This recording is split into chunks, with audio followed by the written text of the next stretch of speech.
Morning, everyone, and welcome to today's dialogue. I hope everyone can hear me. Great. My name is Aisha Kamara, and I would like to welcome you to today's dialogue between research, responsibility, and remembrance, dealing with human remains from colonial contexts of unknown provenance. The event is organized by the German Contact Point for Cultural Property and Human Remains from Colonial Contexts. Very long name. We will hear what's behind it later on, which is hosted by the Cultural Foundation of the German Federal States, the Kulturstiftung der Länder. My name is Aisha Kamara, and I work in the fields of political education, memory culture, and critical public discourse. And I'm very, very honored, and I say this consciously and very aware of the responsibility of moderating today's conversation.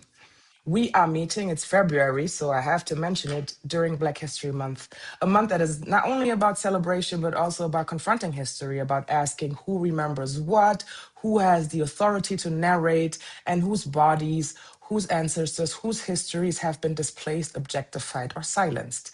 As someone coming from an Afro-diasporic perspective, this topic is not abstract to me. It's not purely academic. It's not only institutional. It touches questions of dignity, violence, loss, and responsibility.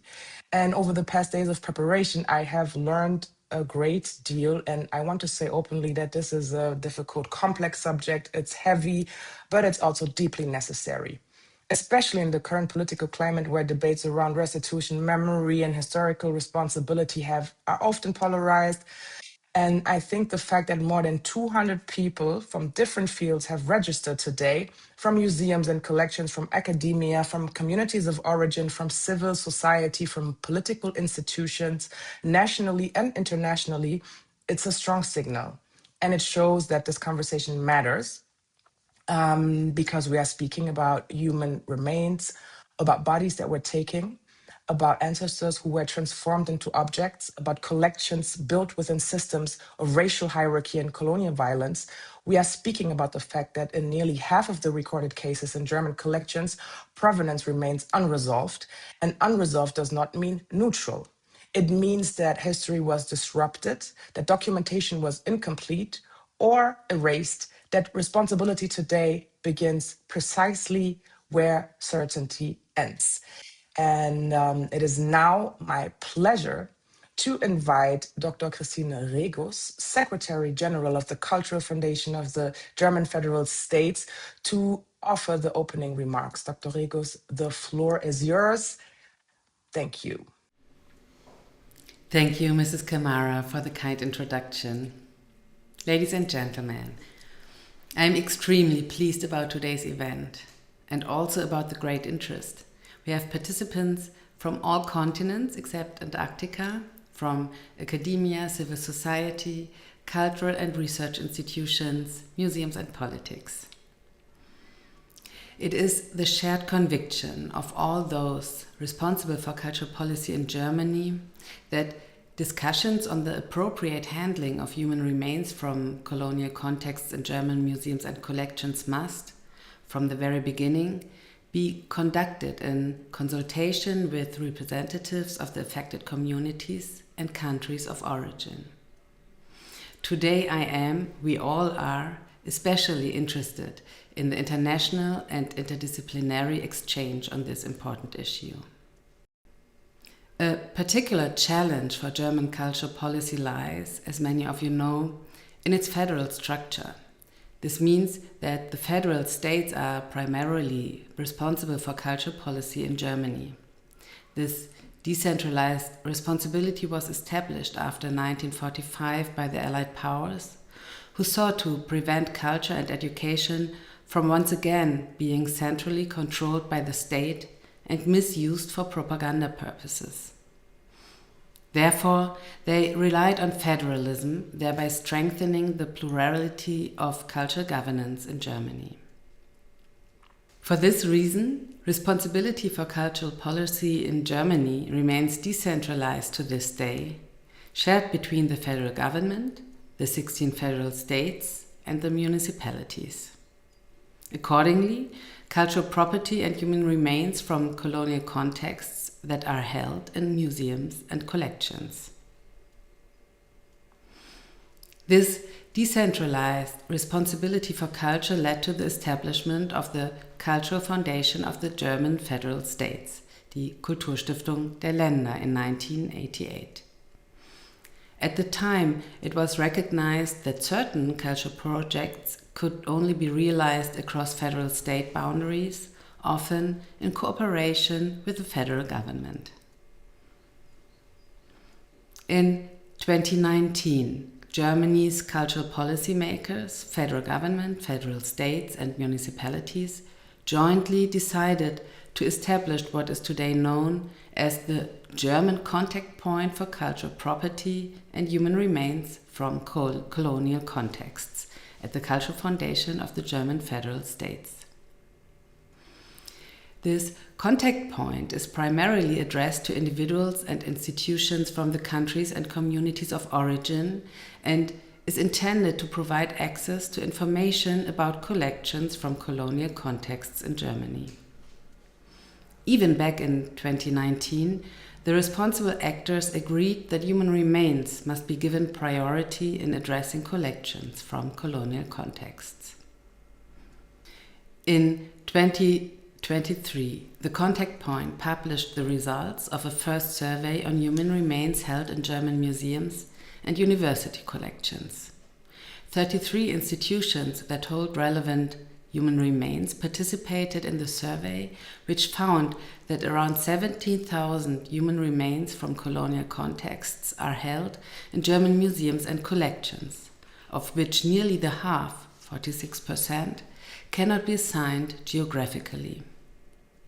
The focus of today's event is particularly on dealing with these human remains of an unknown or not yet clarified provenance. In October 2025, the federal government, the states, and the municipal association adopted the joint guidelines for dealing with cultural property and human remains from colonial contexts. These guidelines specify 3 key topics: principles for the return of cultural goods from colonial contexts, the handling of human remains from colonial contexts, and international cooperation in this field. The guidelines, aimed primarily at museums and collections in Germany, set the goal of establishing processes that advance the critical engagement with the colonial past in museum and collections, with the involvement of countries and communities of origin. Today's event forms part of 2 projects that aim to support this process. These projects are implemented at the Contact Point with funding from the federal government, for which I'm very grateful. One project focuses, among other things, on designing and establishing a centralized structure for dealing with human remains in German collections. Another project addresses how human remains in German museums and collections can be documented in a way that ensures transparency, while recognizing that these are not objects, but human beings and individuals connected to families and communities and with their own biography.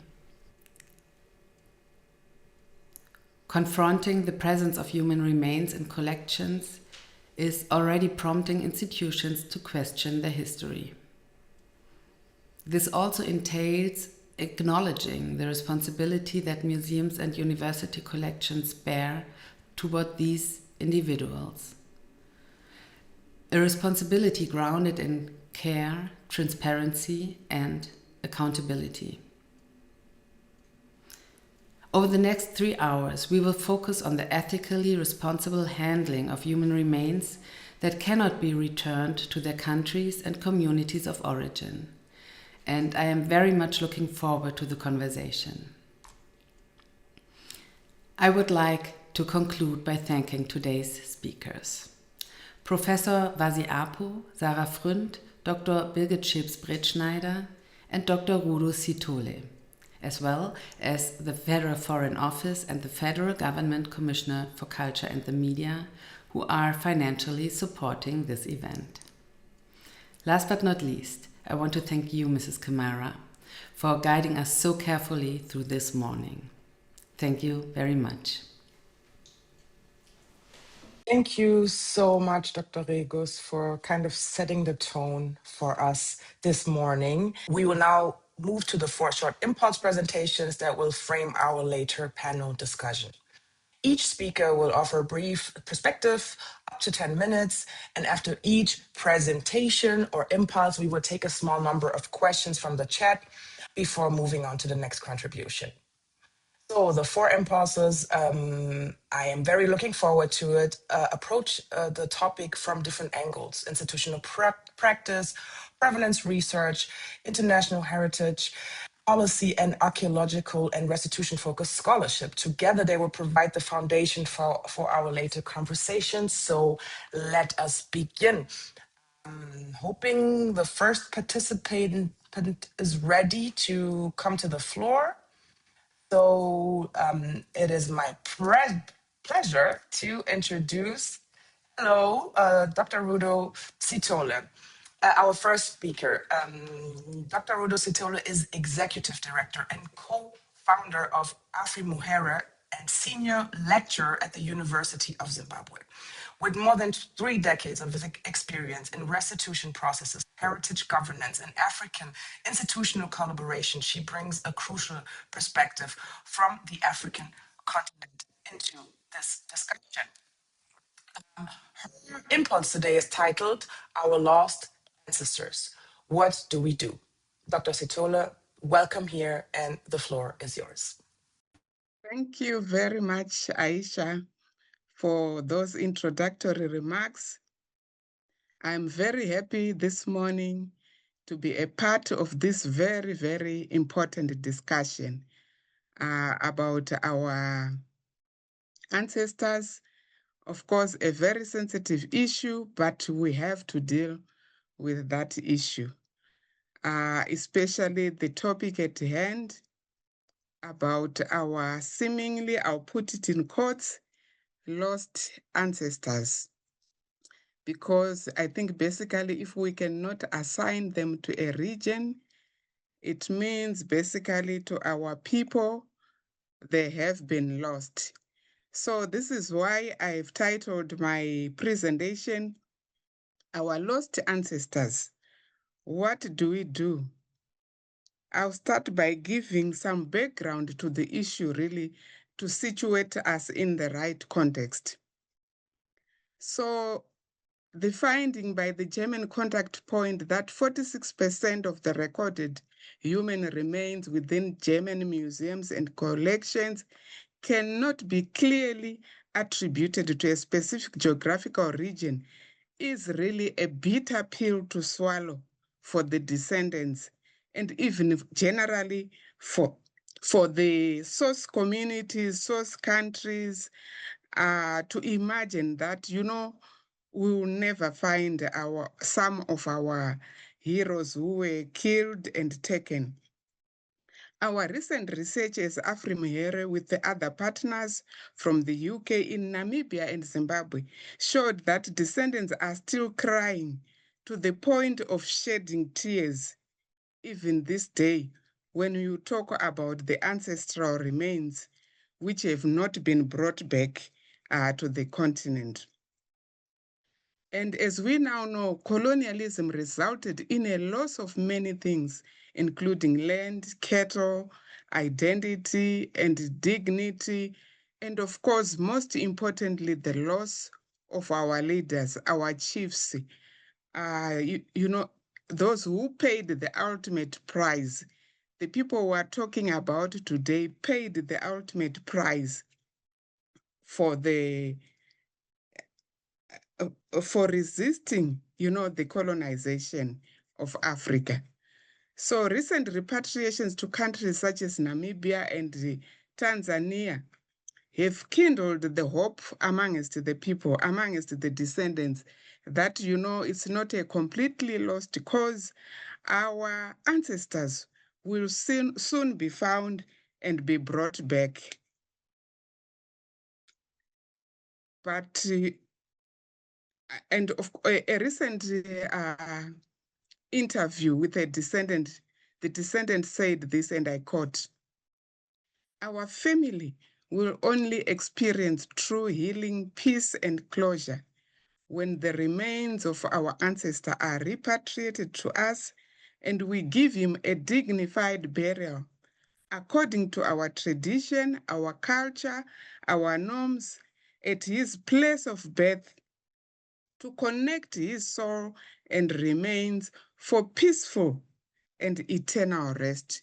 So you can see from that quotation how much the descendants are looking forward to the return of their ancestors and to burying them in a traditional way.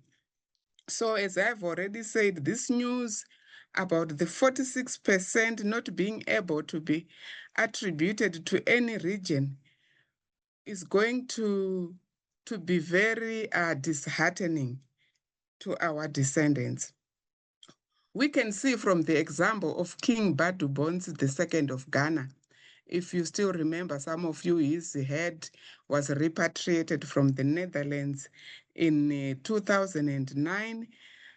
He had been killed in 1838, and this was 170 years after the head had been taken. But we read that the descendants, they rejoiced that they were able to finalize the burial rites and let their king finally rest.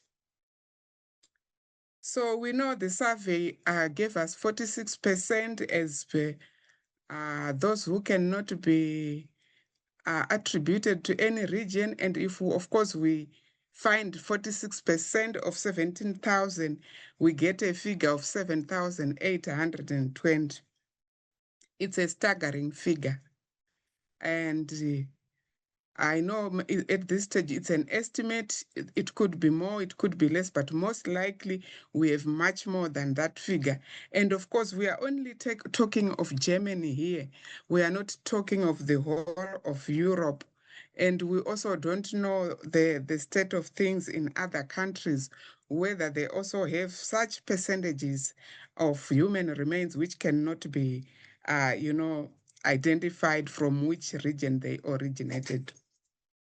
So this means that a lot of the descendants will never have a chance to bury the remains of their ancestors. And then I also talked to some colleagues, members about, the import of these lost ancestors.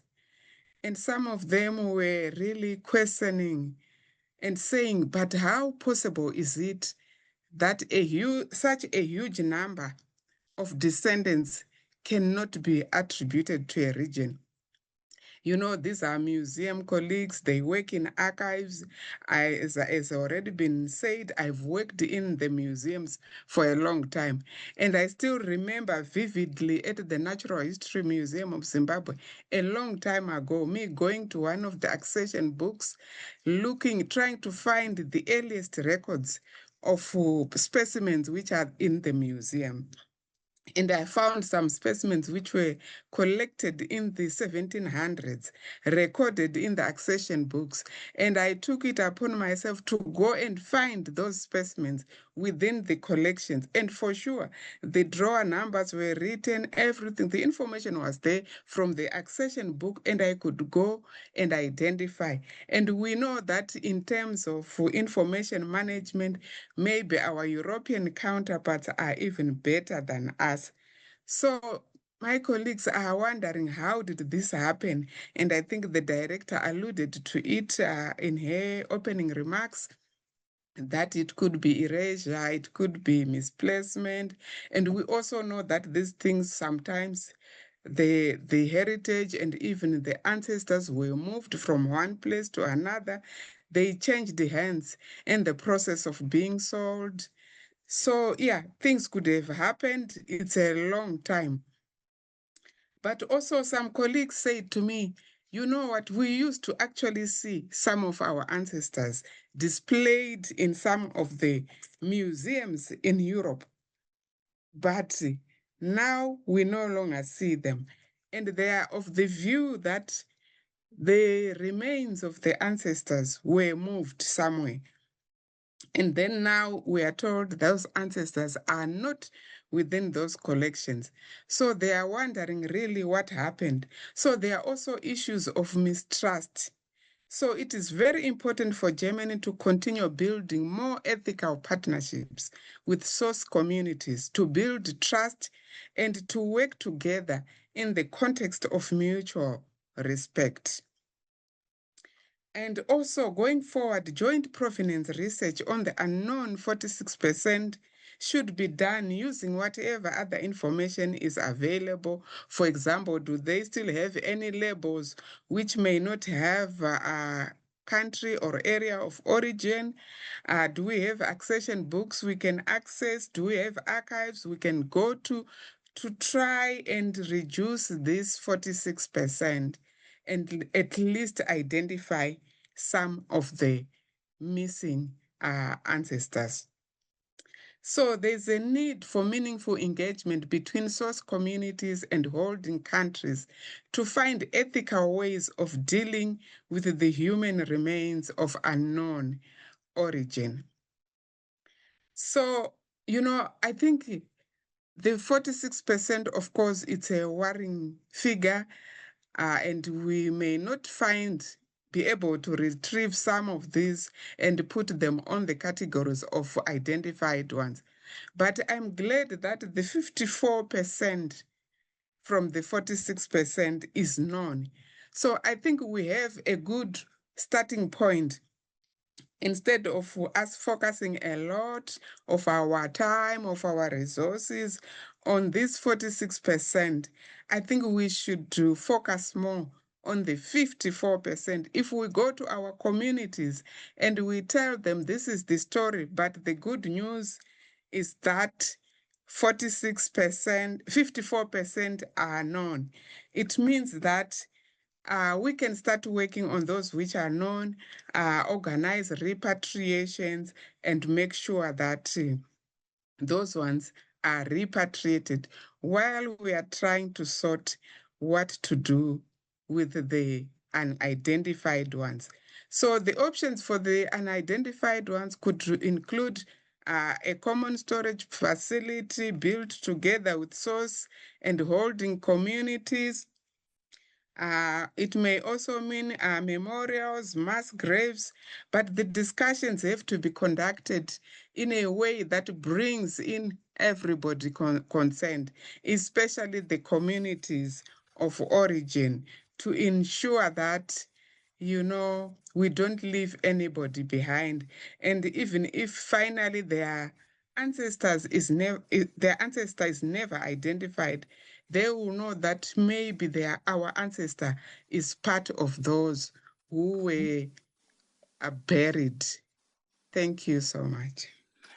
Thank you so much, Dr. Rudo Sithole, for this first impulse. I think it already took us exactly where we need to be for this discussion. So, are there any questions? I would love to encourage the audience to put questions in the chat. If you have any specific questions to Dr. Rudo Sithole, please do not hesitate. But it could also be that your impulse was so clear. So far, no questions open, and I think we're just starting. So maybe bringing your presentation into dialogue. So we have a question here. Let me see if I should just.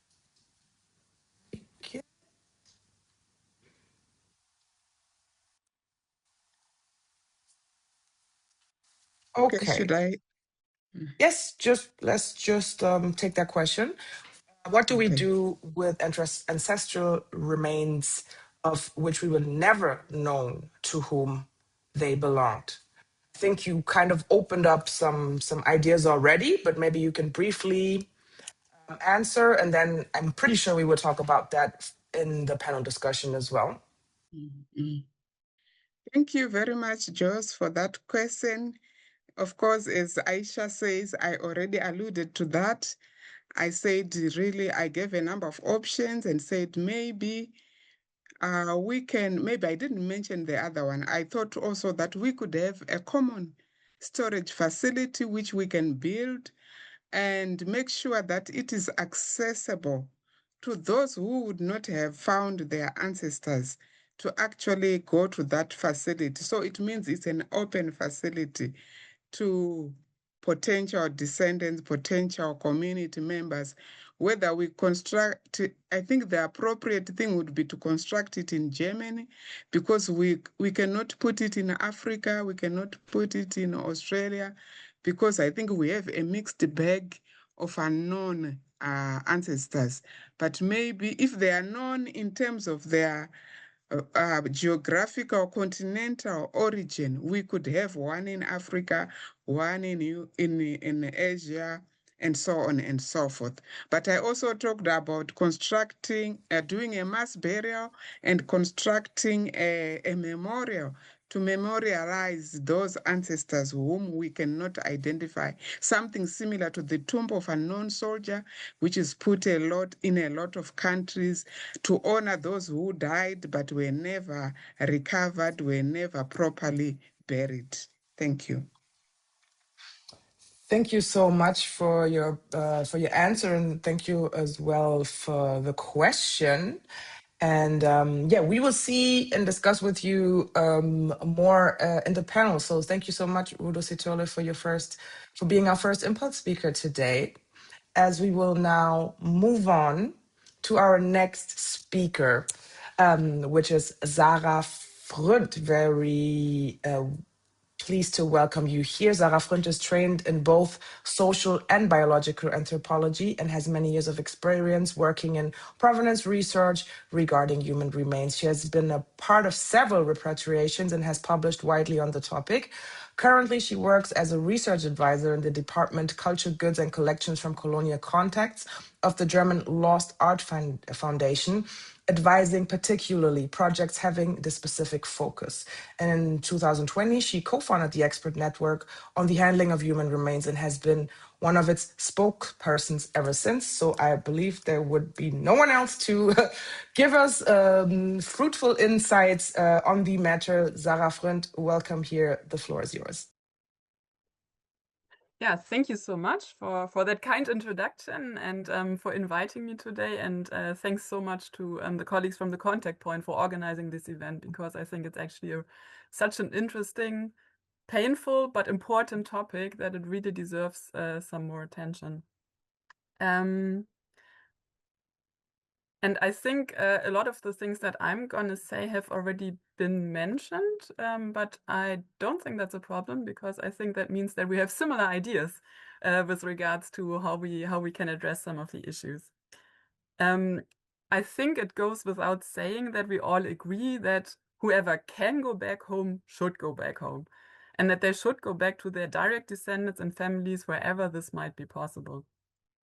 And we all have probably not done nearly enough to make this happen, and should ask ourselves constantly what else we could be doing.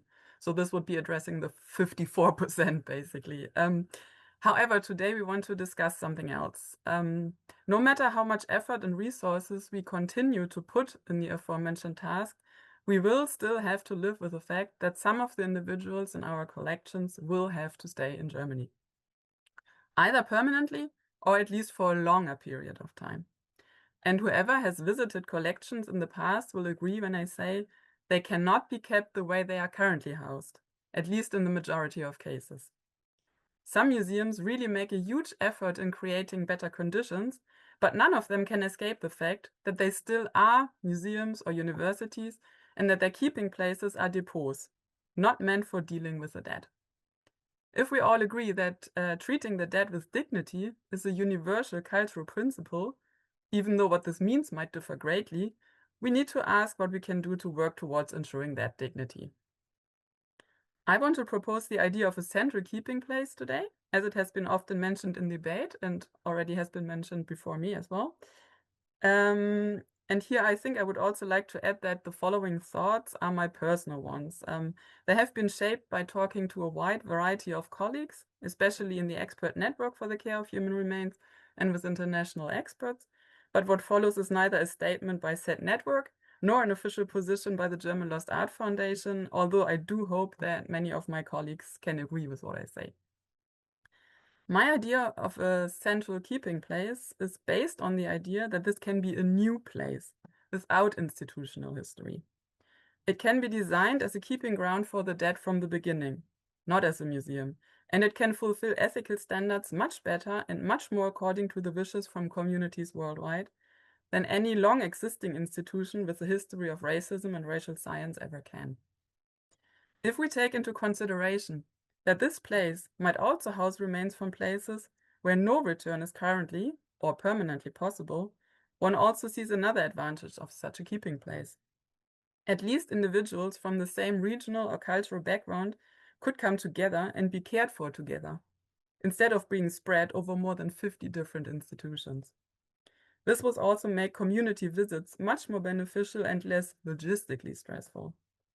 If in some cases a repatriation might actually happen at a later stage, it could likewise entail all remains from a specific region. Such a keeping place could easily include rooms and spaces suited for all kinds of ceremonies, much opposed to most museum spaces in which even simple practices such as smoking ceremonies fail because of security regulations. Such a central place would also address two additional issues we have come across in the German context. Firstly, many of the large collections that house human remains are currently under threat. Some of them do not receive future funding, they are not cared for by permanent staff, and they will likely be dispersed across other, even less suitable institutions. A central keeping place could also house these individuals and maybe allow them to go home more easily. The second issue is the fact that remains are also in the care of private individuals. Usually their forefathers have brought them home from overseas, and they are now at a loss as to how they can address this legacy. A central keeping place could also serve as a safe haven for people who want to hand over remains into better care, be they private individuals or smaller non-public institutions or associations. A central keeping place is a large site for housing the dead, and that would be its prime purpose. But it can be much more than that. It can also be a memorial site, in the very best meaning of the term. It could be used to shed light on the practices that led to the creation of such collections. It could inform about racial sciences and colonialism back then, but also about all its present-day repercussions and continuities. It could serve as a place that offers education and remembrance via exhibitions, publications, and all forms of public outreach, where possible in cooperation with descendants or diasporic communities. It could tell the stories of the deceased, instead of understanding them as collection items. How better to achieve the most often quoted phrase of re-individualizing them. One could tell individual life stories were known. There could be a wall with names to remember. The site could serve for memorial services, both for victims and their descendants, but also for central services conducted by German politics. Why not create an annual wreath-laying ceremony for the victims of colonialism, attended by German and international politicians of all ranks? Of course, there will be other ways to remember, much further away from our own dealings with the victims of violence. And for this, the third purpose of such a keeping place should fulfill is to become a site of research.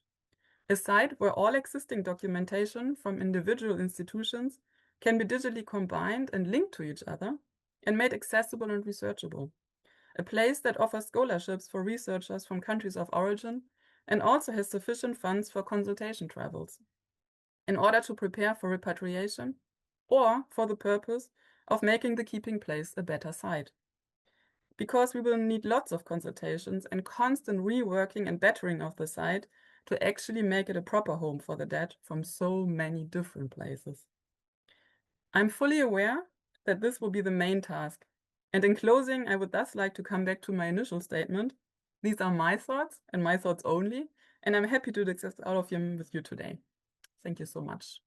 Thank you so much, Sarah Fründt, for making these points, and for already we can already see the connection between our first impulse speakers. So I believe we can have a vivid and productive discussion. Yes, let us not lose any time and just move on. Thank you so much, Sarah Fründt, to our next impulse speaker. It's my pleasure to introduce Dr. Birgit Scheps-Bretschneider. Is an ethnologist by training and has worked for many years at the Dresden State Art Collections as curator for Australia and Oceania, and she's also the head of Provenance Research. Her research focuses on oral history, cultural change in indigenous community in Australia, New Zealand, and Samoa, as well as on the colonial history of Oceania. Since 2017, she has been developing the concept of rehumanization of human remains within the state ethnographic collections of Saxony, and in cooperation with various communities of origin, has been involved in the repatriation of human remains. Another expert in the field, and we would love to hear your thoughts. Thank you so much. The floor is yours. Thank you very much for the invitation to be part of this workshop. And all of my warmest greetings go to all the colleagues I discovered amongst the people attending this event. I'm going to talk more from a museum perspective, out probably of practice. And I'm going to use the term ancestral remains because that was what we learned with the first big repatriations. It's necessary to pay respect to the humans that were victims of colonialism, and we should go close as possible to the respected terms in their societies of origin. And ancestral remains was a common ground we found with all the communities we worked with.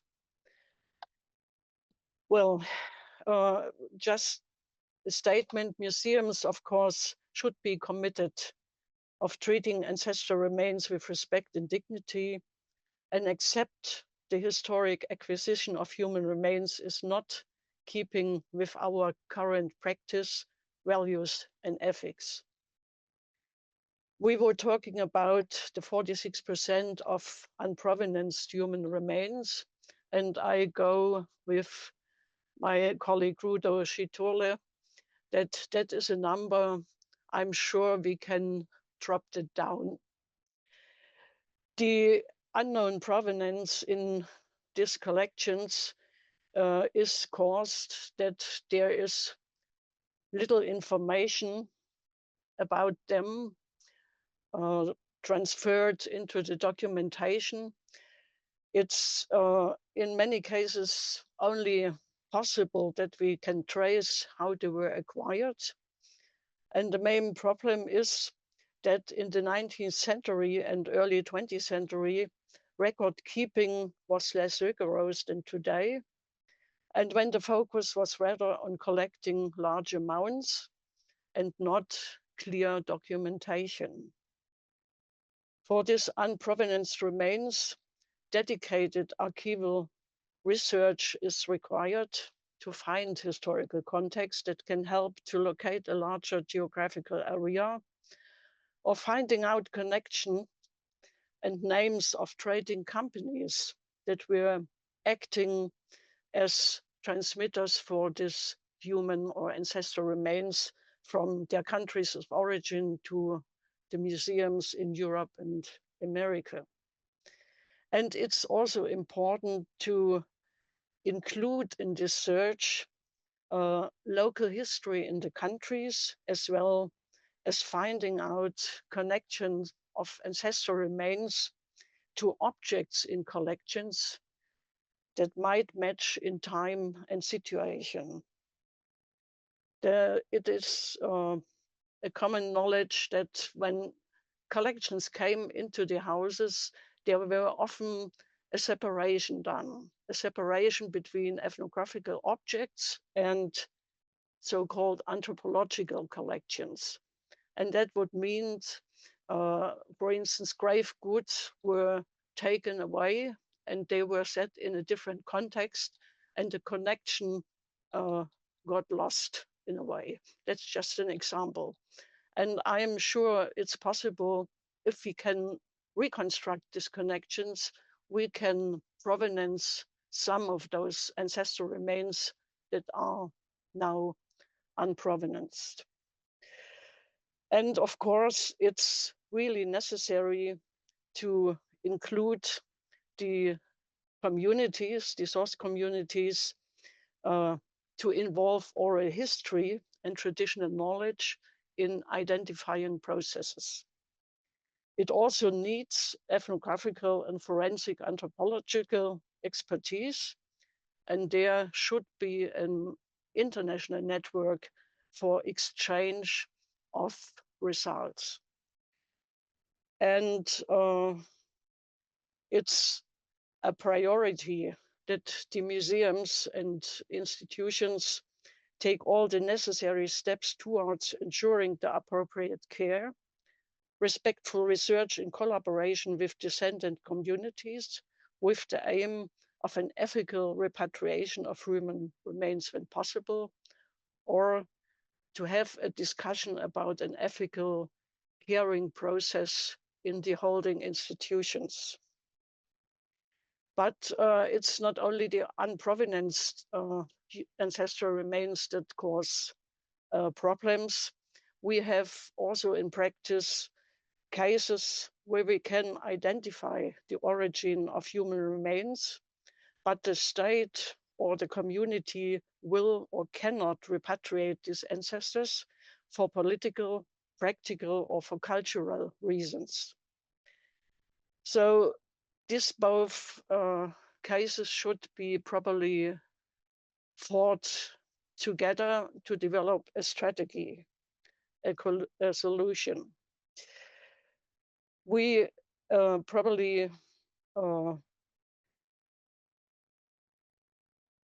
have cases where the way should be clear for repatriation, but communities still have to decide about ceremonies, about a possible reburial, and in the end, the remains have subsequently stayed with us. So there is a model of shared stewardship or shared custody we can talk about, what means that the museum may hold ancestral remains on behalf of communities or custodians upon request in museum's care. This includes working with communities to discuss the future of their ancestors and agree ways forward. And it also means changing the way that remains are discussed, documented, researched, displayed, or stored in accordance with their descendants' wishes, while still in the care of the museum. So we have one example for that with the community in Rapa Nui, where the ancestors can't go home at the moment because of political tensions in the country and between the community. There are also significant practical, political, and financial issues for museums to deal with in this regard. It will need expertise, funding for research, travel costs for exchange with the ethical relevant representatives of state and local level to find appropriate solutions. And we have to create museum standards for caring for this unprovenanced remains. And I think that there shouldn't be a different way of handling provenance and unprovenant remains. It should be a permanent process of care and research, and we should try to do the same with the unprovenanced ancestors. We should find out their age, their sex, maybe their cause of death, if that's possible, and we should store them in their own boxes, not together with other objects or not together with parts of the bodies that are not theirs. So that means the investigation should be the same as for ancestors that we prepare for their return home. This should also say they should be in a safe custody, in a secure and sustainable storage condition that do not threaten their long-term integrity. And the access to this ancestral remains store should be mainly restricted to staff working on the collections. It should be no display or no public exposure. And the handling should only be done if necessary. And when it's done, it should be conducted with respect and in accordance with relevant cultural, spiritual, and religious beliefs of the respective communities.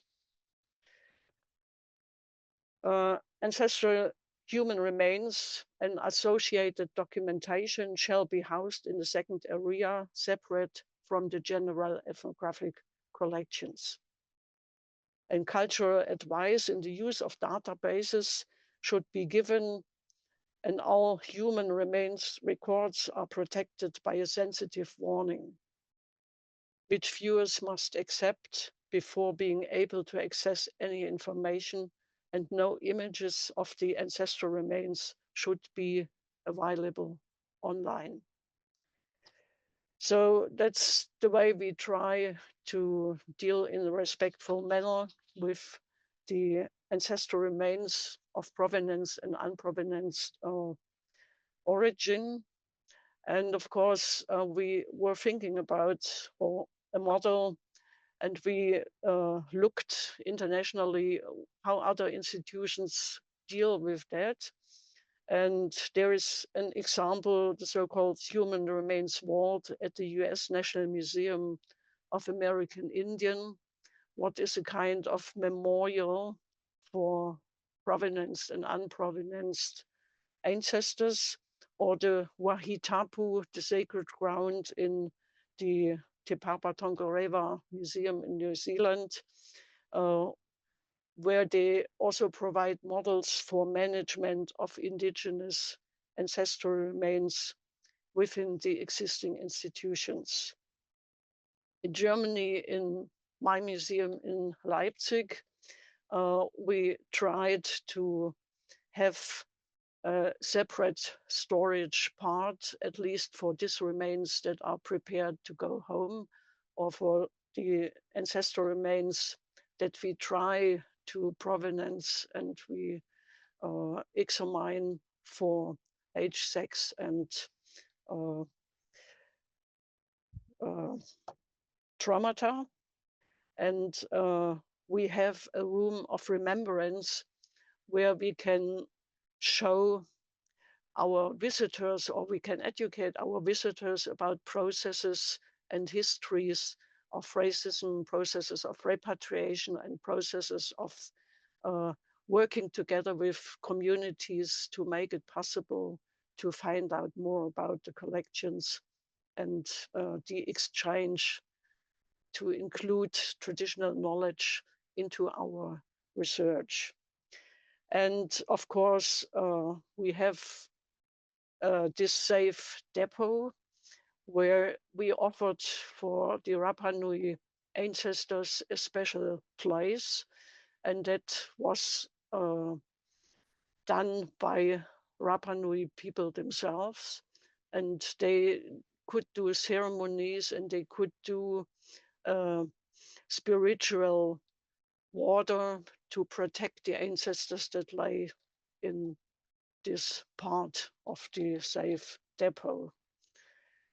So the solutions are small solutions because the number of the ancestral remains in the collections is a large one, and we need the help of communities. We need the support of the scientist community in Germany, and we need support by the state funding organizations to strengthen and to promote the research to find out that unprovenanced ancestors might be able to be provenanced and might be able to go home.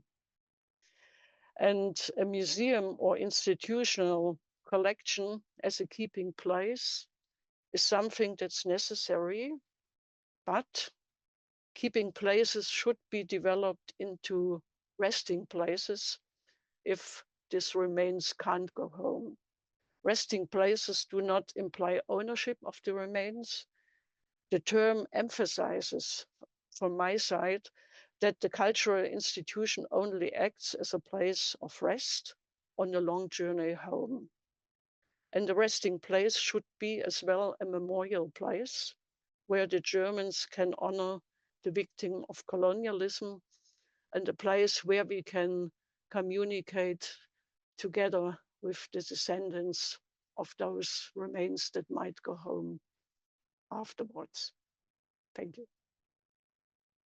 Thank you so much for this presentation. And you've already received some feedback that this was a very ethical and thoughtful approach. So let me move on to the questions that I received. And then I'm already looking at Sarah Fründt because the questions for you came in a little bit later. So maybe we can also direct them to you. So I have a question here, and thank you so much for the audience for discussing and kind of also having a little discussion in the chat. That is very, very great. So here's a question. How have human parts from colonial contexts been handling in Germany since they were collected until today? Are they exhibited in museums or stored in cushions? And why? Yes, the question why, probably that might take too much time, but it was for a purpose that we can't call today a scientific one. It's a racist purpose.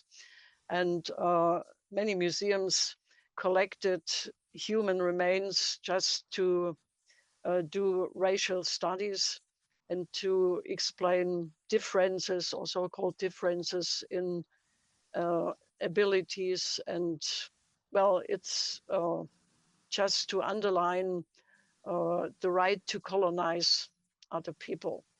I would just summarize it like that. It's more complex, of course.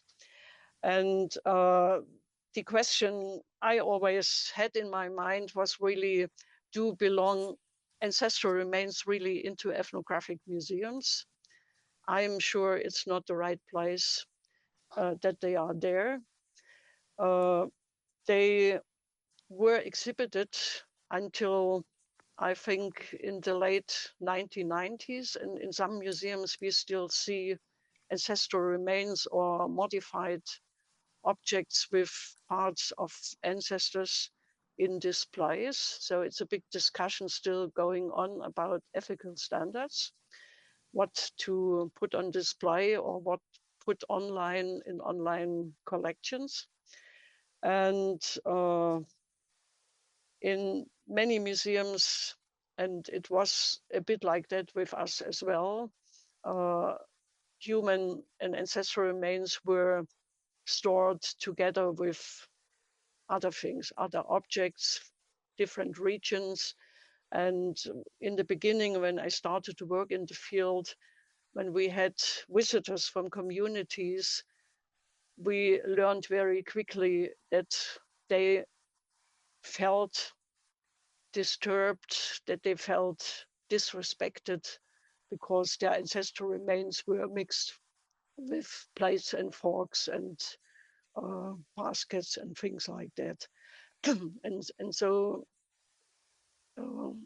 we started to try to separate that and to regard ancestral remains not anymore as objects, but as human remains, as individuals that demand respect and that we have to handle in a way as we would handle our deceased relatives. Thank you so much. Thank you so much. And I can only, I'm sorry, bring in a personal remark because I grew up in Germany. I'm from African descent. I cannot tell you how many times I have been to museums with my grandparents. And I don't know how old I was, but I was in my 30s when I found out that, there are human remains of people that maybe look like me stored in boxes in museums, not on display. And I think it's shocking for Africans, but it's also shocking for Germans, especially when we figure out how the debates on memory politics. So yes, thank you for bringing that up. It is a brutal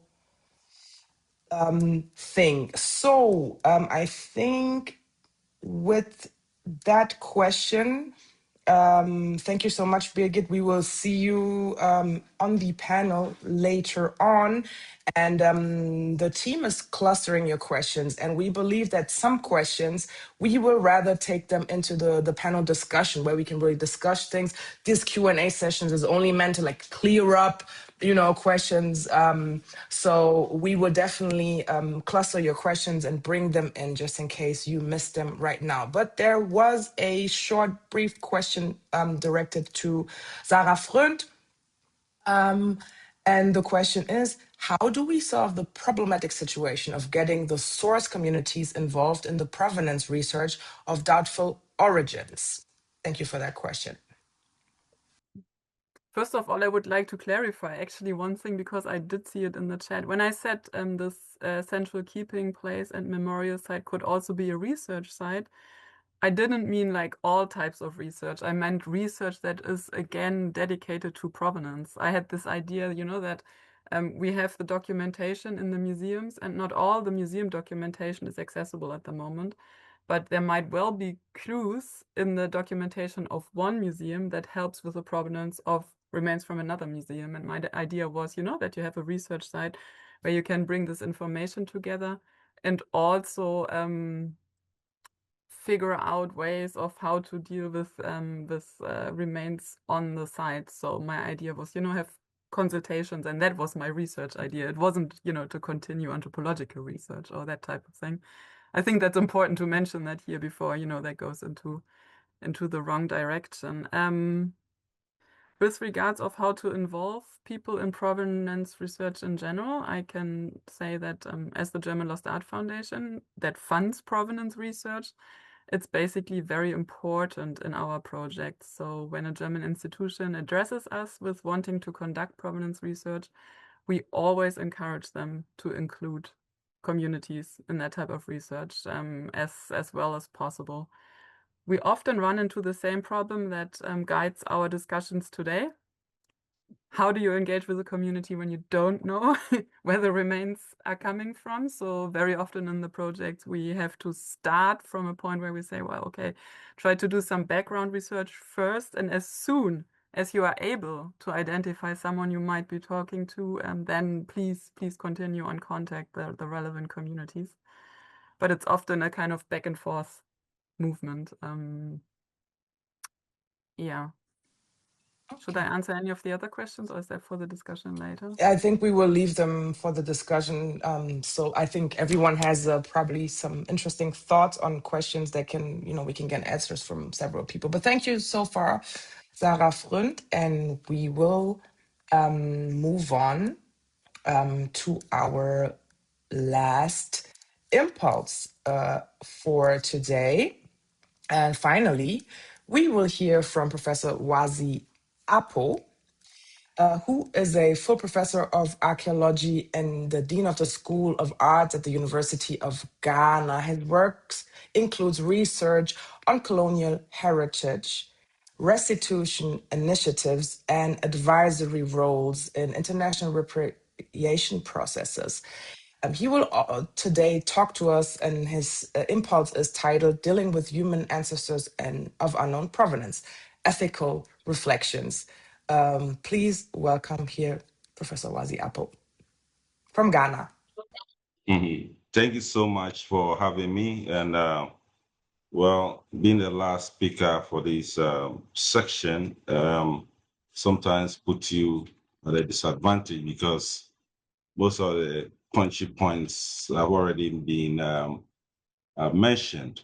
However, I also try to do an analytical sort of presentation just to capture my thoughts, and these are my perspectives to it. As a forensic archaeologist, I view issues about human remains related to periods of enslavement and periods of colonization as very sensitive and very difficult issues to deal with. However, I also have different mindsets when we analyze various contexts. So we are being given these contexts where there are 46% of such human remains or ancestors in Germany not being able to connect to any origin in Africa, or in that sense, they do not have any citizenship in Africa or in the world. Uh, However, according to the same study, about 54% of these ancestors do have connections to different parts of this world. So we're happy about that. However, taking them in total, how did these human remains and ancestors arrive in Germany? Was it on their own accord with their consent, or they were taken there to satisfy some other interest? And that interest is what I call crime. So I'm viewing all these scenarios, context as a crime scene. And as a forensic archaeologist, I want to analyze it from that perspective. So removal of ancestors from Africa, we all know from the previous scholars who spoke, starting from the periods of enslavement, captives were taken out and never brought back. Cemeteries were ransacked, desecrated for human remains, for skeletal remains. Decapitation of people happened. People were starved. And after dying, they harvested their remains for further interest. Wars of colonial conquest and expansion. Punitive extermination of resistance fighters. In the end, we have genocides, in certain specific areas in Africa, especially in Namibia, is being justified in that perspective. So finding ancestors in Germany calls to question that since they were not there on their own will, then this puts it within the crime scene context. And whilst they were there, they were subjected to some forms of racial studies against their will, or was it with their consent? So if it was against their will, then of course the criminal intent also comes into play. Anyway, I'm not trying to be in the law court or abuse any legal perspective to this, but just to be analytical in this perspective.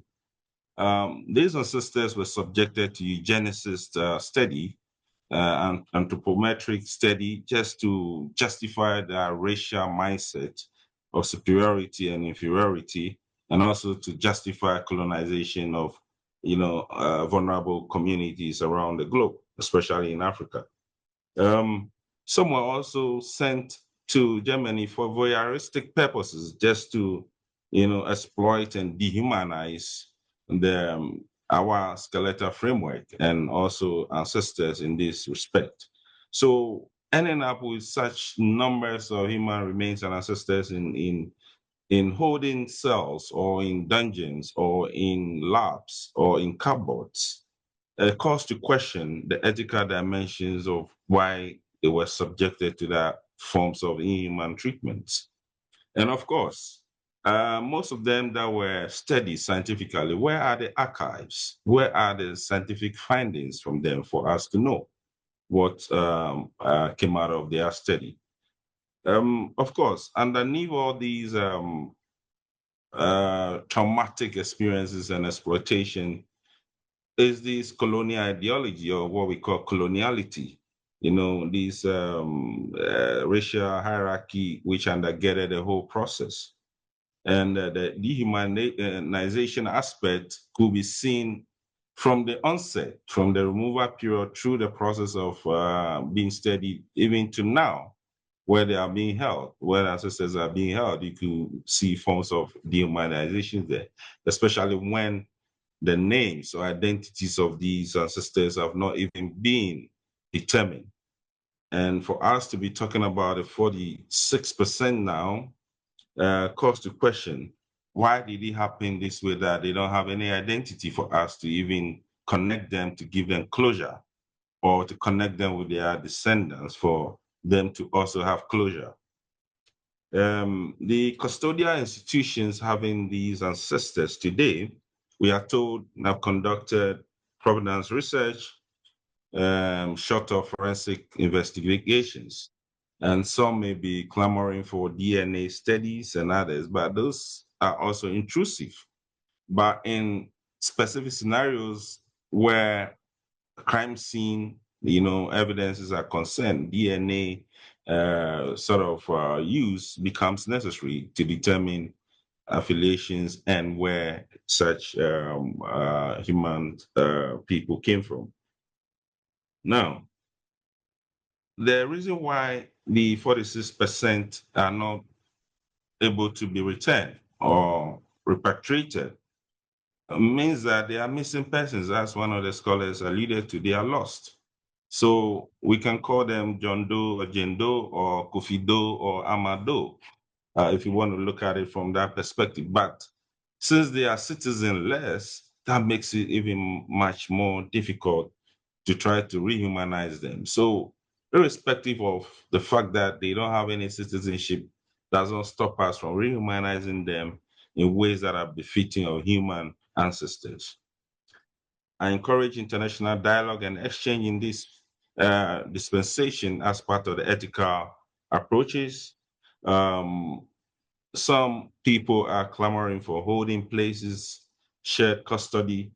For me, the 46%, having them in those holding places is just to more or less continue that dehumanization process with them, even though there may be other explanations about what those holding places mean.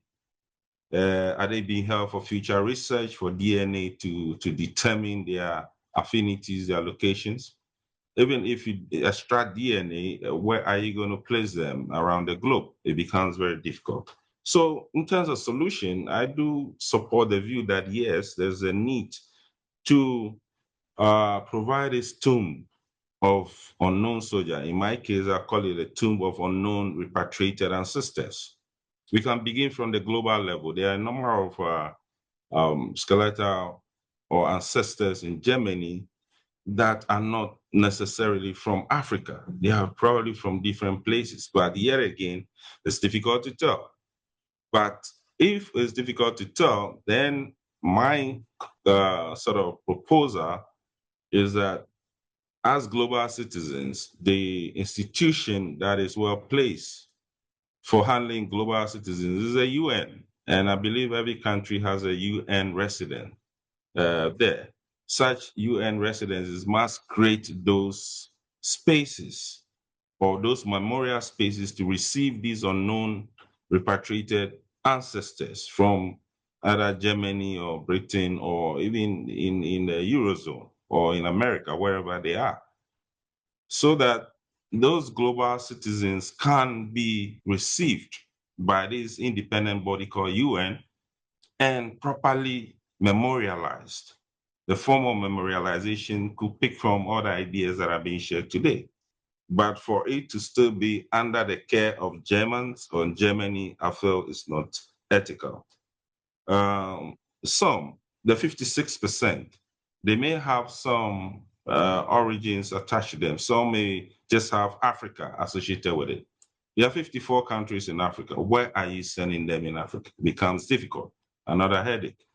So that is where the AU must be responsible to create another tomb of unknown repatriated African ancestors.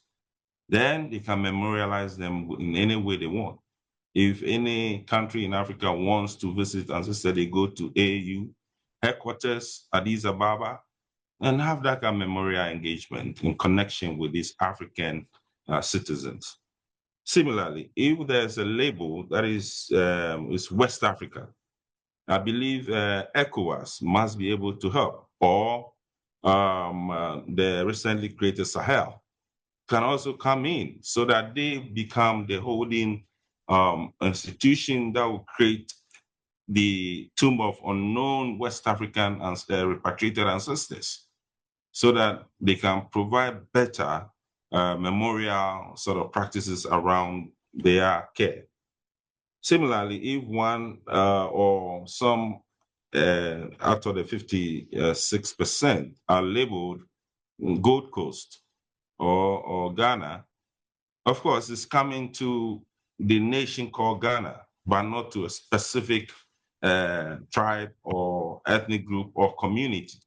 In that sense, the care must be handled by the focal team already established by the government of Ghana or the Ghana Museums and Monuments Board. They must be the ones to organize that memorial or the tomb of unknown repatriated Ghanaian or Gold Coast ancestors. Those that have some borderline issues like Togoland and Ghana, there can be joint ministerial sort of discussions about where they belong. They still belong within the West African zone in that respect. So solutions to these unknown ancestors or lost ancestors or ancestors of no citizenship should be handled with care. They must be humanized, even where they are today at the holding institutions. They need to be humanized, and the proper sort of care given to humanity must be also accorded them. Remembering that once they are taken out of their original context, they are still spirits and they need to be given a proper rest. And giving a proper rest, meaning proper respect with appropriate rituals.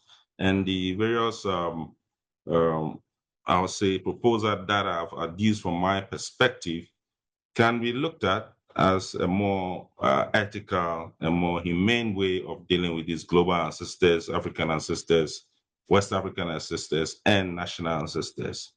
So I think I'll rest here, and if there are questions later, I'll take them, and then we take it from there. Thank you.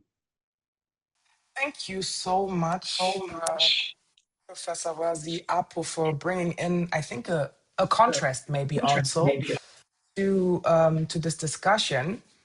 And before we now go into a short break, I will check in with the team to see if there are any questions, but I see there are no questions that are directly directed to you, Professor Apoh. So I think we received a broad set of questions that we will take into discussion. And I believe you have questions for each other. I'm pretty sure you do. So what I suggest right now is to just take a 5-minute break. Please don't go nowhere. Just rest your eyes for a bit. And then we will see you in 5 minutes for our panel. And I'm very looking forward to now bring the impulses together. Thank you so much to the participants and to the audience. Welcome back, everyone. I hope you could refresh yourself just a little bit as we are in the midst of our dialogue on research, responsibility, and remembrance, dealing with human remains from a colonial context of unknown provenance. We've just heard 4 very, very strong impulse reflections. Thank you again to all our 4 speakers for these thoughtful, in many ways, unsettling contributions. So we will now bring our 4 speakers into conversation. The discussion will loosely orient itself along 3 guiding themes. And first, the ethical foundation of dealing with human remains of unresolved provenance.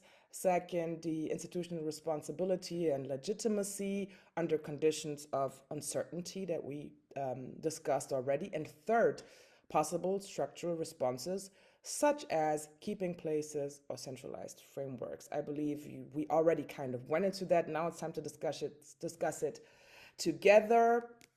With that, let us begin our panel discussions. At first, I would just love to just give you the floor because you've listened to each other. So maybe some quick reactions from what you've heard from your, co-panelists so far. Does anyone has a striking thought already? That thank you, Sarah Fründt. Well, it's not a striking thought. That was too much. I just thought that what we all said is not so exclusionary as it might seem. I think this is a problem that can be dealt with on many different levels. I am absolutely convinced that it is the responsibility of individual museums to do as much as they can in this respect, as Birgit explained, what they already been doing in the museum.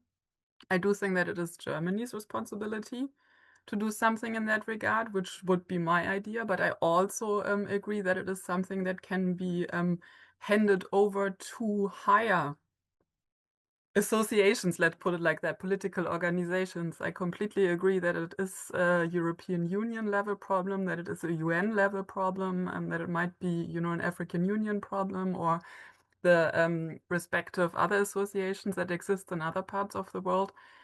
I don't think starting at one point means to neglect the others, really.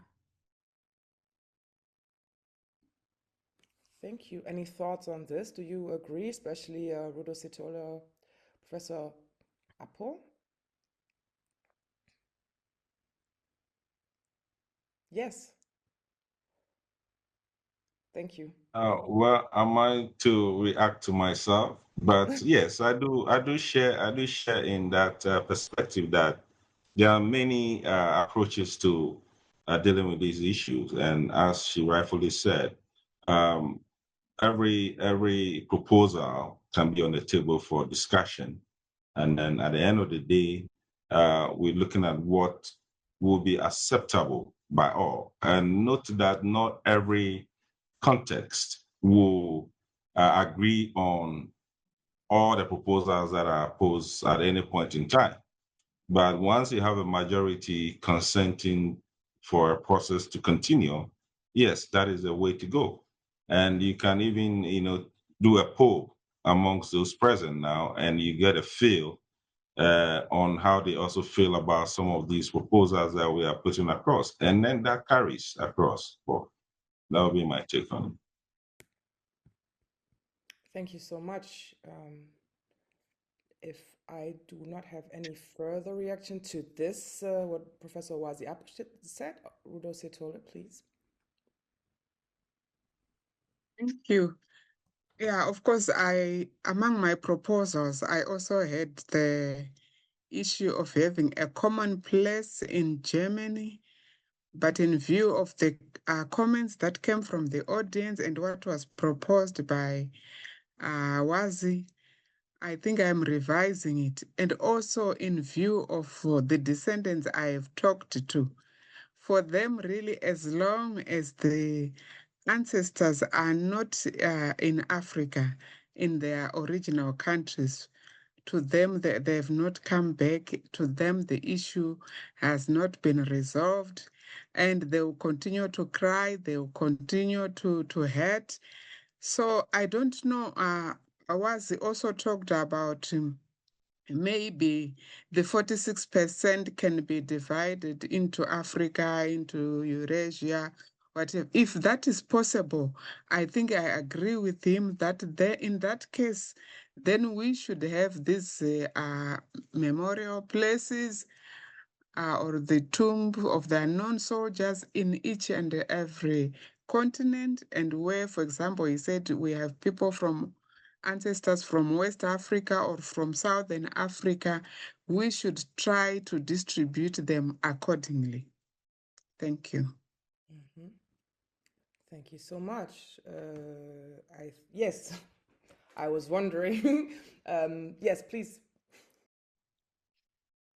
Yes, I think it's really important to have a kind of central place where ancestors can rest, I'm not sure whether it's a good idea to put it on a very, very high political level like UN, as it was proposed in the chat, because that would mean there might be a lot of political barriers if you want to continue research in the hope to provenance some of those.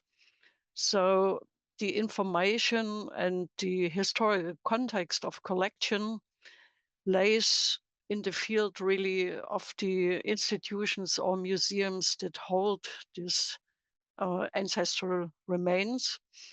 And the best chance to find a bit more information is probably in this smaller field. So I'm not sure what is best. I liked the proposal Sarah did with a German central keeping place, memorial place, because we can just put together all the expertise we have from the different German institutions. And that might help to put down the number of unprovenanced ancestors. And that might help at least to find regional connections to follow up the idea Rudo and Wazi had to deliver it to the at least greater region into the continent. And then the decision should be done by the people there, where they would like to have these ancestors at the end to put them on a rest. So that shouldn't be at the end our decision. We should make it possible that the decision can be done in the countries. Thank you so much. I have Sarah here and then Professor Apoh, but maybe let me make a quick remark because I see the questions.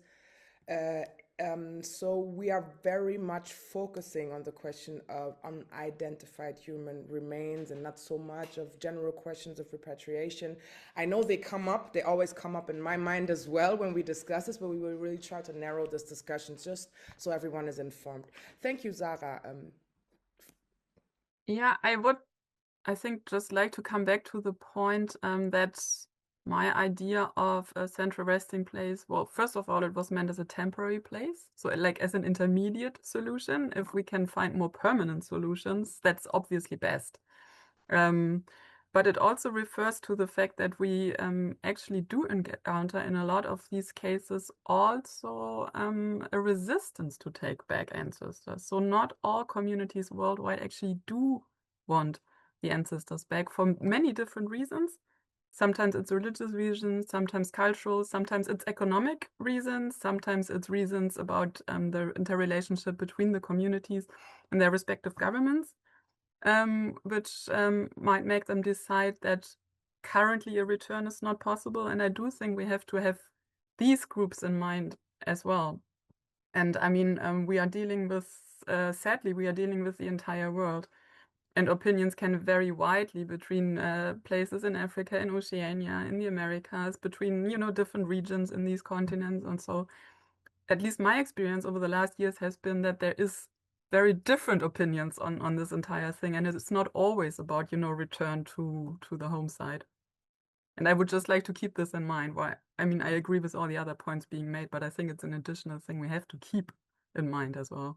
Yes, Sarah, and I believe when we had a little brief chat beforehand, I asked you this question because Professor Apoh said, okay, maybe we can partly identify them to a region. How difficult, easy is it to really identify human remains to a specific region, to a specific continent, to a specific country? Is it something that research allows us very easily, or can we really with certainty say, okay, those are human remains from West Africa? This is a question coming from me that is not expert in the field. Was that question for me, or is it more? Okay. Yes. I think in general, these collections are vast. And there are many different conditions that prevent us from reaching a provenance. I do think there is still lots to be done in terms of provenance research. And I do think, as was mentioned before, the number will go down. We haven't done all the archival historical research that needs to be done. We haven't done all the analysis that are possible. We have not brought together all the different sources from the different institutions that I mentioned. At the moment, it's basically being done. You research the provenance of your own collection, and you ask other curators from other museums, do you have some information on this as well? But this is not like a centralized research approach, if you want. So I think there's lots of avenues that could still be followed to bring this number down. It takes resources. So the question is always, if you think about these, sadly, thousands and thousands of individuals in the collections, how far you can go in individual cases. So it's a resource problem sometimes as well. But I hate it. I hate to say that it is a resource problem, but I think we have to be realistic about that. But even if we did put all the resources into it and used all the methods, and we haven't really come across a discussion on invasive methods yet, which is a huge point in that debate, but even if we did all that, there would still be a remaining portion. I cannot tell you how high the percentage is or so, but there would still be individuals that cannot be identified to any region at all. I have come across collections, and that's a huge problem. All this type of provenance research starts from one information. So it starts from a label that is on the remains, or it starts from an inventory book, or it starts from a number or so. But we also do have remains that have none of those. And then you can't really find the starting point for actually looking into it. So yeah, I think the problem stays even if we do everything we can. Mm-hmm. Thank you so much. I just saw a useful comment that suggested we can distinguish between unknown provenance and unknowable. That is very, very interesting and accurate. Professor Apoh, I saw you raising your digital hand. Yes, I'd like to make a couple of comments on the issue. I just want to find out, are these statistical findings conclusive? 56%, 44% that is thrown at us, and which form the preamble of this writer. If they're conclusive, then it means that is what we are addressing. If later you are telling us this 44% is not conclusive, or 46% is not conclusive, then it means that you have to go back to the drawing table to find ways and means to do better provenance research. And then when we are able to narrow it down that these ones do not have any provenance, they don't have any origin, then we'll look at the pragmatic steps to take to return them. However, our concern, as Prof. Sithole said, should be on 56%. Those that we've identified to belong to people, to communities, to nations. Let's focus on those and send them. And then that is where you make amends, and then you bring about solving the problem and solving closure issues. Other than that, we'll just be worried over these unknown ancestors, and I find it disheartening when issues come up like this, and then there's a reason that there are no funding, there are no resources to handle them. Who brought them there in the first place? And why would they be there after now? And if you want to deal with it, why wouldn't you commit resources to get the solution to it and let these ancestors find rest, especially the 56 or 54% that we have? That's what we should be addressing. If there's a responsibility to send them back, let's concentrate on narrowing the focus to respective areas so that they will have closure. The unknown ancestors, let's take time to find them a resting place. And all proposals on the table regarding that. Thank you. Thank you so much. Rudo Sithole, you're next up. You raise your hand as well. Thank you so much. Yes, I just want to follow up on Sarah's point that some of the communities where the ancestors would have been identified are not willing to take them. And she says it's because of several reasons. She mentioned economic and other reasons. From my experience, I know a lot of descendants, they want their ancestors back, really, and they want them yesterday. But they don't know how that can happen.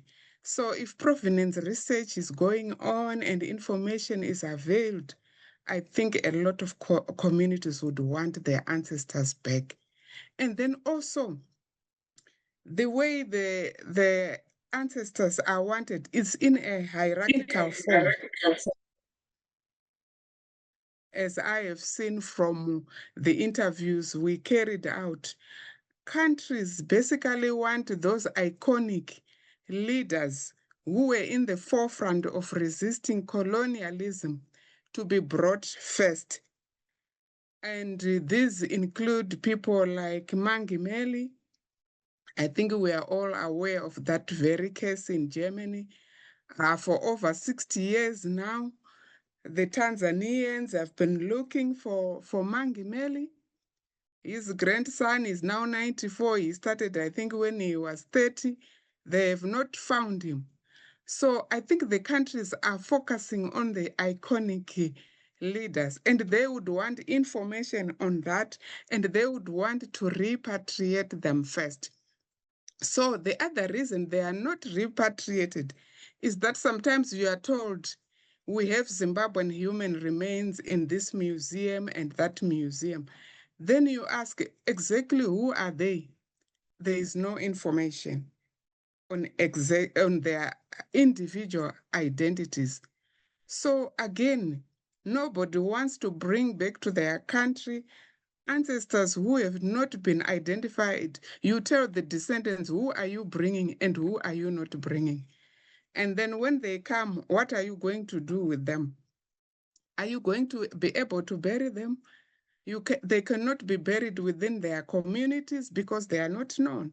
So this is what leads to the situation we have currently in Namibia, where ancestral remains were repatriated, 3 lots since 2011, and up to now, nothing has happened because a lot of them were not identified. So do you mix the identified and the unidentified? Do you make a national memorial? So, there are a lot of issues. Then in terms of funding also, like I've said, we've done extensive research in some countries.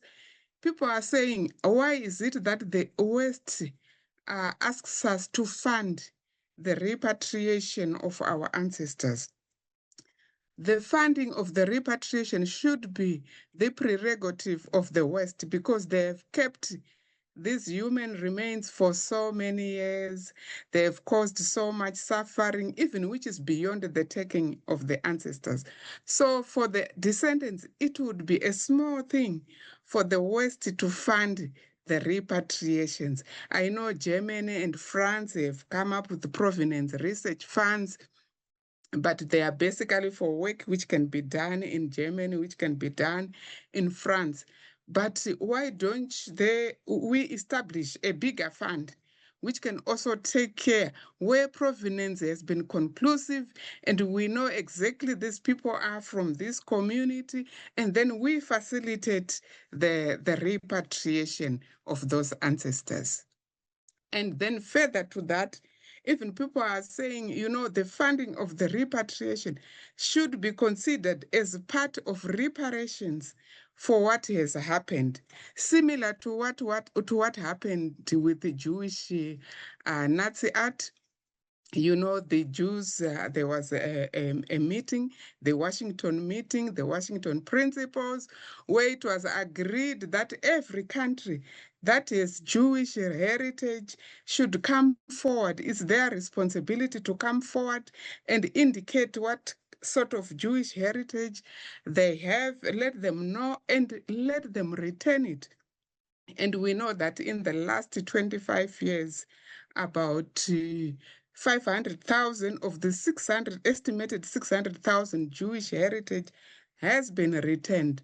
So why don't the world, especially Europe and Africa, come up with some principles concerning African ancestors and African heritage to facilitate the return, so that we work together. We don't continue to be them and us, but we come together, do joint research, come up with those funding, administer them together, so that, as Sari and Savoy said, we start to build new ethical relationships, which are very different from what obtained during colonialism. Thank you very much. Thank you so much, Rudo Sithole. That was very dense, focusing on one hand, giving us a practical insight on, how diverse different communities of origin go about, the findings of their ancestors, how they focus on key persons. I would love to move the point of institutional and maybe also national responsibility a bit further and stay a little bit on the so-called provenance research, because I think we kind of came to the conclusion that this 46% will go down due to, let's say, collective research institutions working more closely together.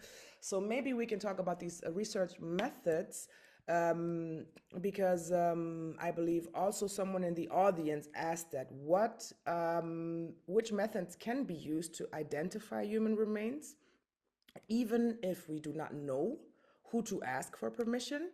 Maybe Dr. Birgit Scheps-Bretschneider can tell us more about that, but I would also love to hear from our African scholars on what they think the ethical standards and frameworks would be. But let me first of all address Dr. Birgit Scheps-Bretschneider.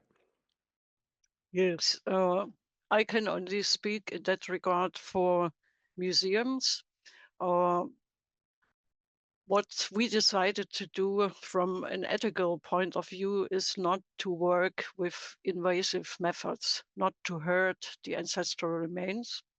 So when we do the provenance research, we do the historical part and the ethnological part, and we need to have support by experts like Sarah or like Christina Scheel-Nowacek. These people have the expertise in the forensic and anthropological issues, so that we can combine the results we find out.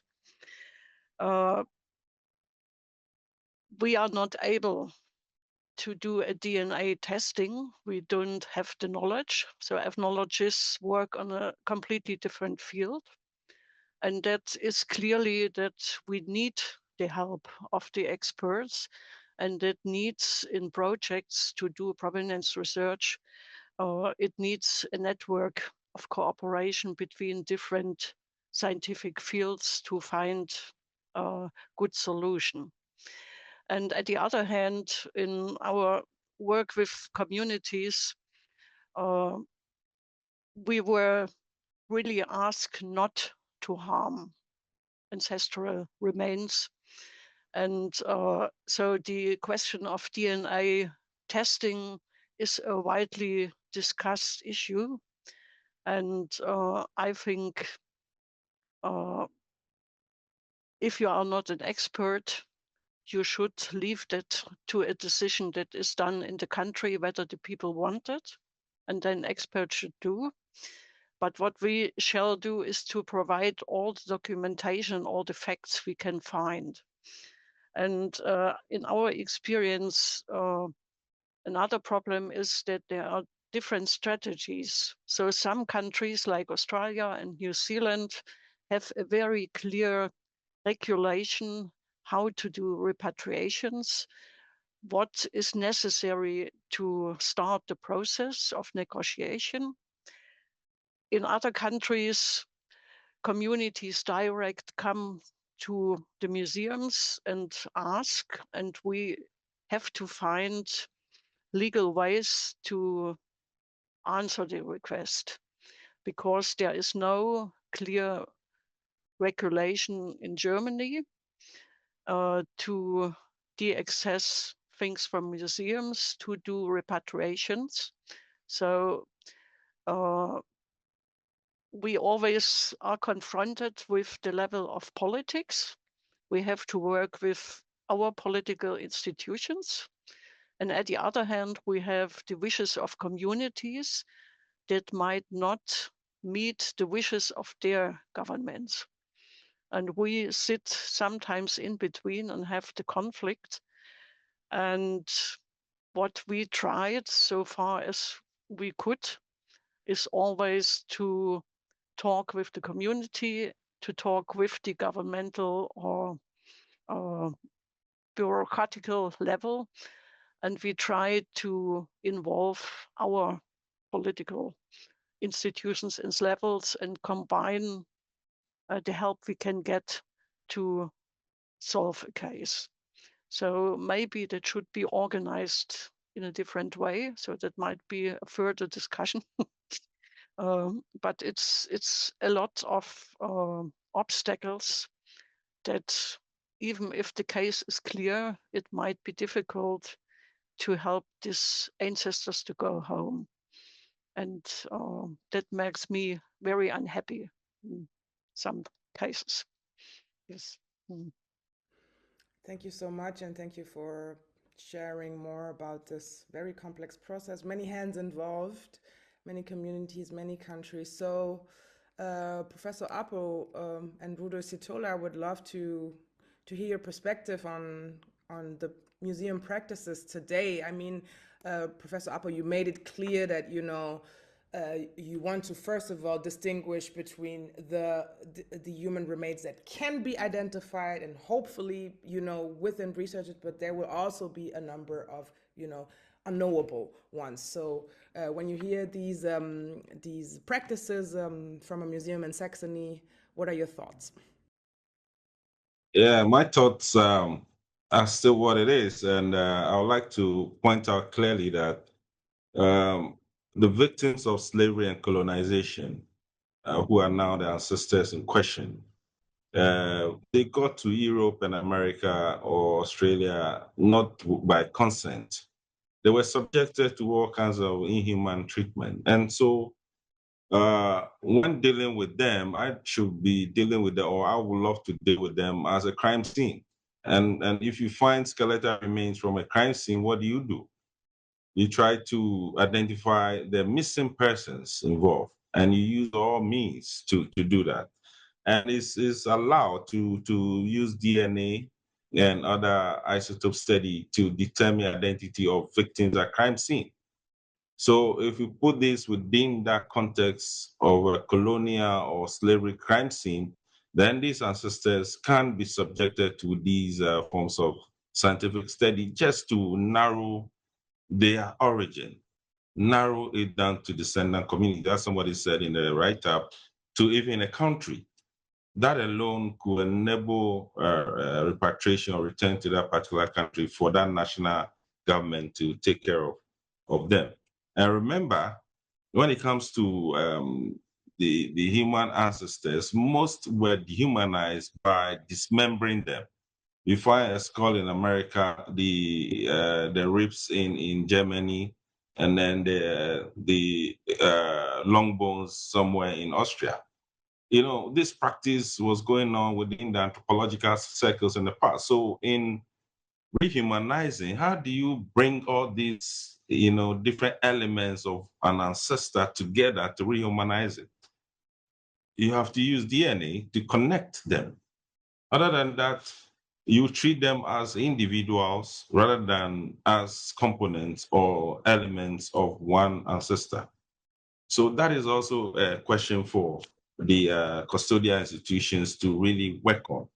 And above all, issues of ethics are at play at every moment in time. How do you deal with an ancestor? Just accord the ancestor with equal respect, just like how you do your family member in any respect.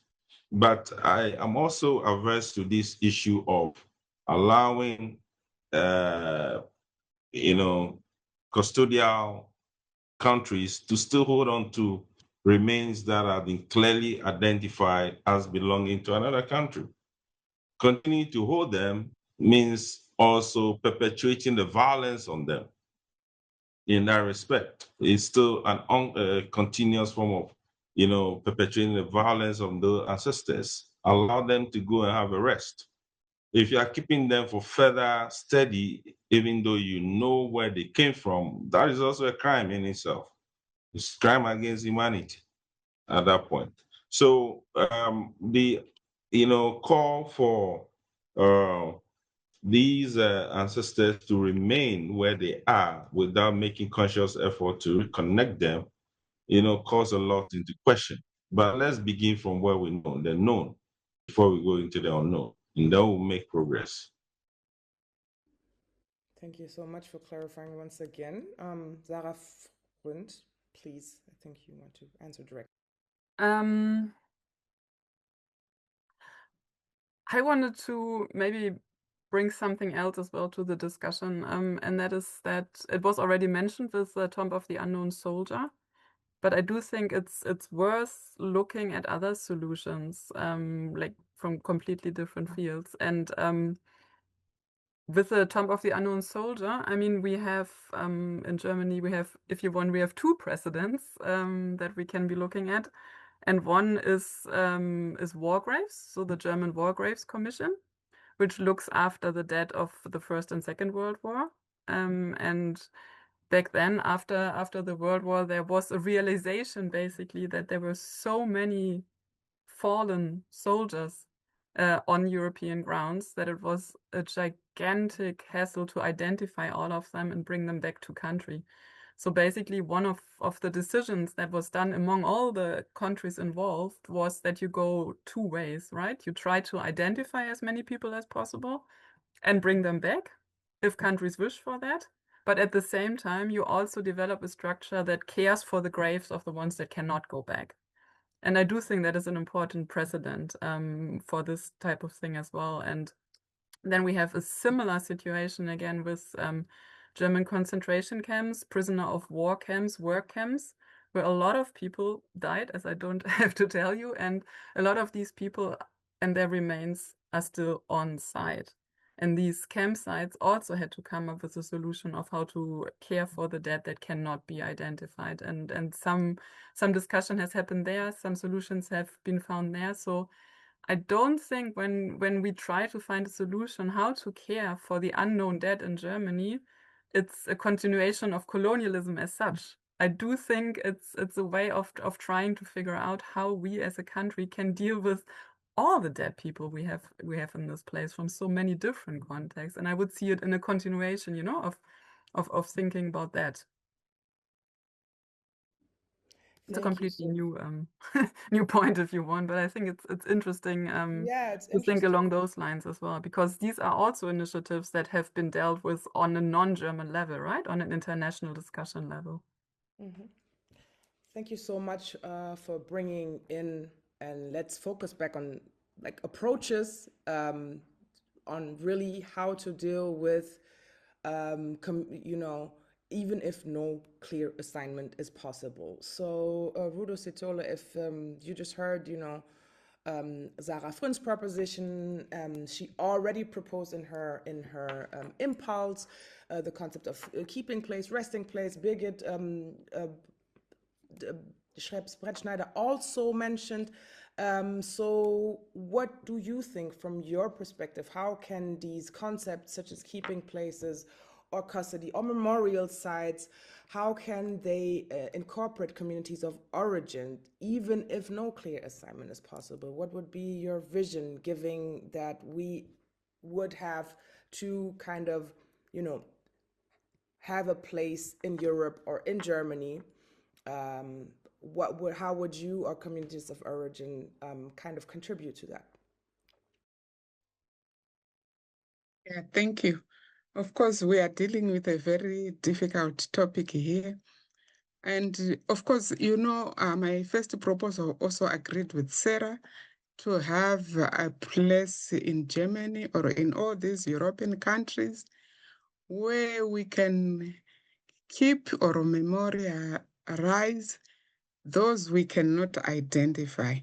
Because Wazi says, of course, the keeping of them is a continuation of colonialism, but also at the same time, if they have not been identified, I know African descendants are also very particular about not touching any ancestor who doesn't belong to them.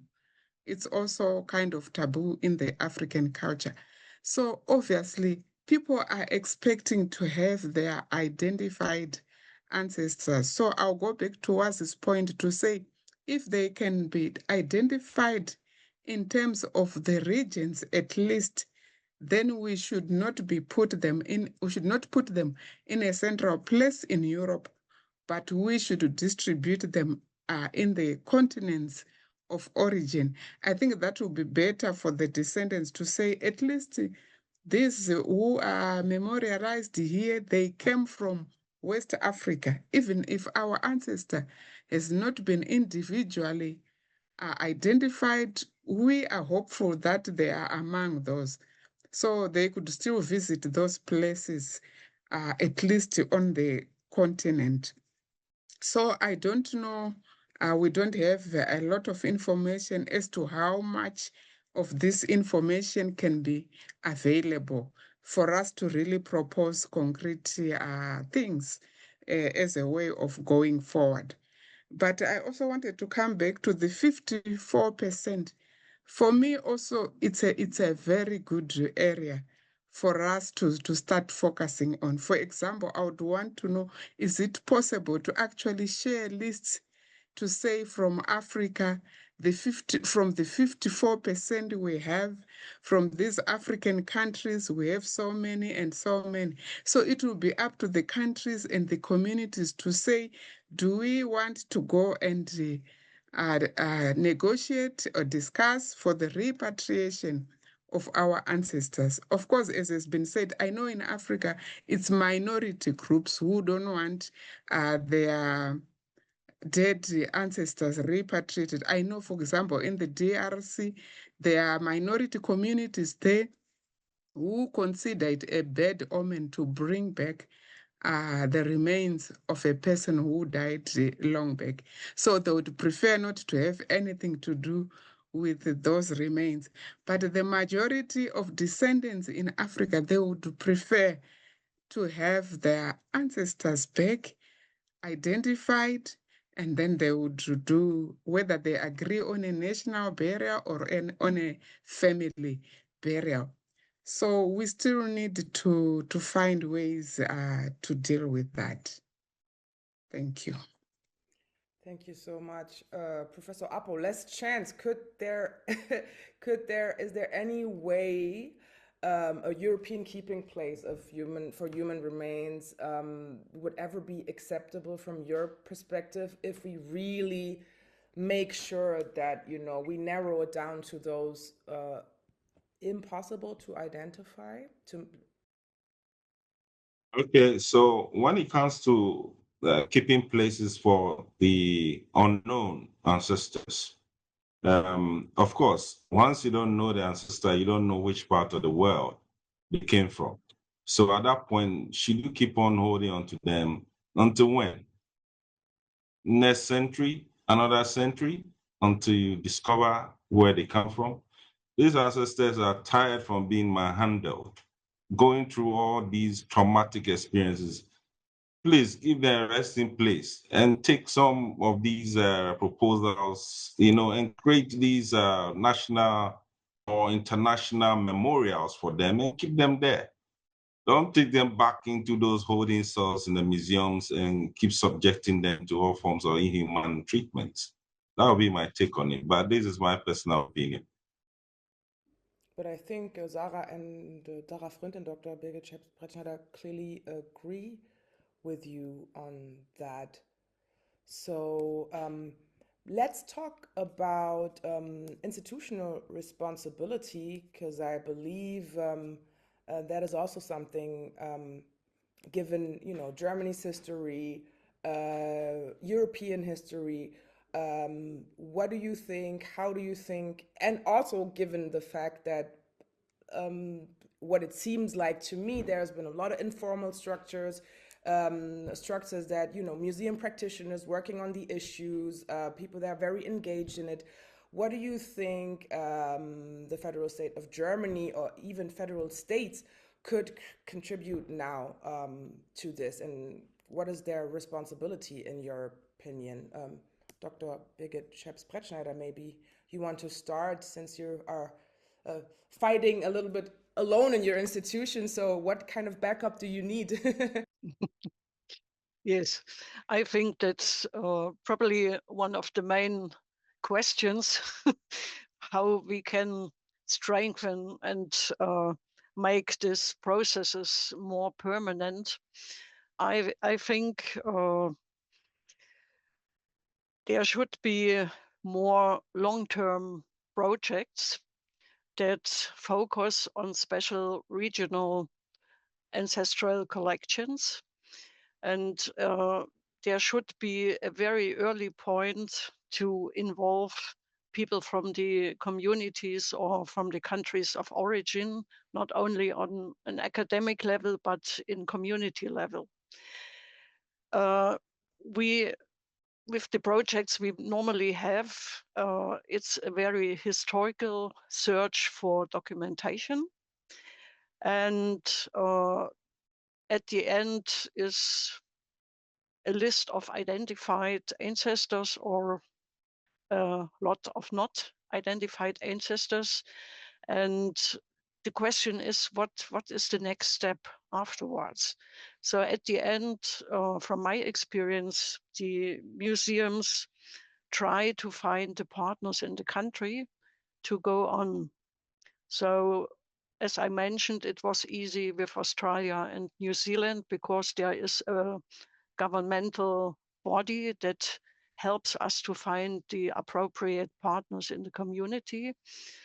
But if that isn't existing, we have the problem to find the partners by ourselves. And that would mean we have to travel there and we have to talk with the people in the place. And there is not much budget for that. So in many cases, I paid that on my own because I thought it's so important to do that. And the results that came out showed that it is important not only to say, come to us, but to go there and to do a real cooperation. And it's also important when it's clear we have ancestors that can go back, that we follow a guidance of the community or of a person that is responsible for the cultural context and respect. And that would mean that sometimes it's not our way to do it, it's the way as the community and their culture is describing that. And that means we have to respect decisions. If they say we can't take this ancestor back because it's not really clear that's our ancestor, we have to care on for him.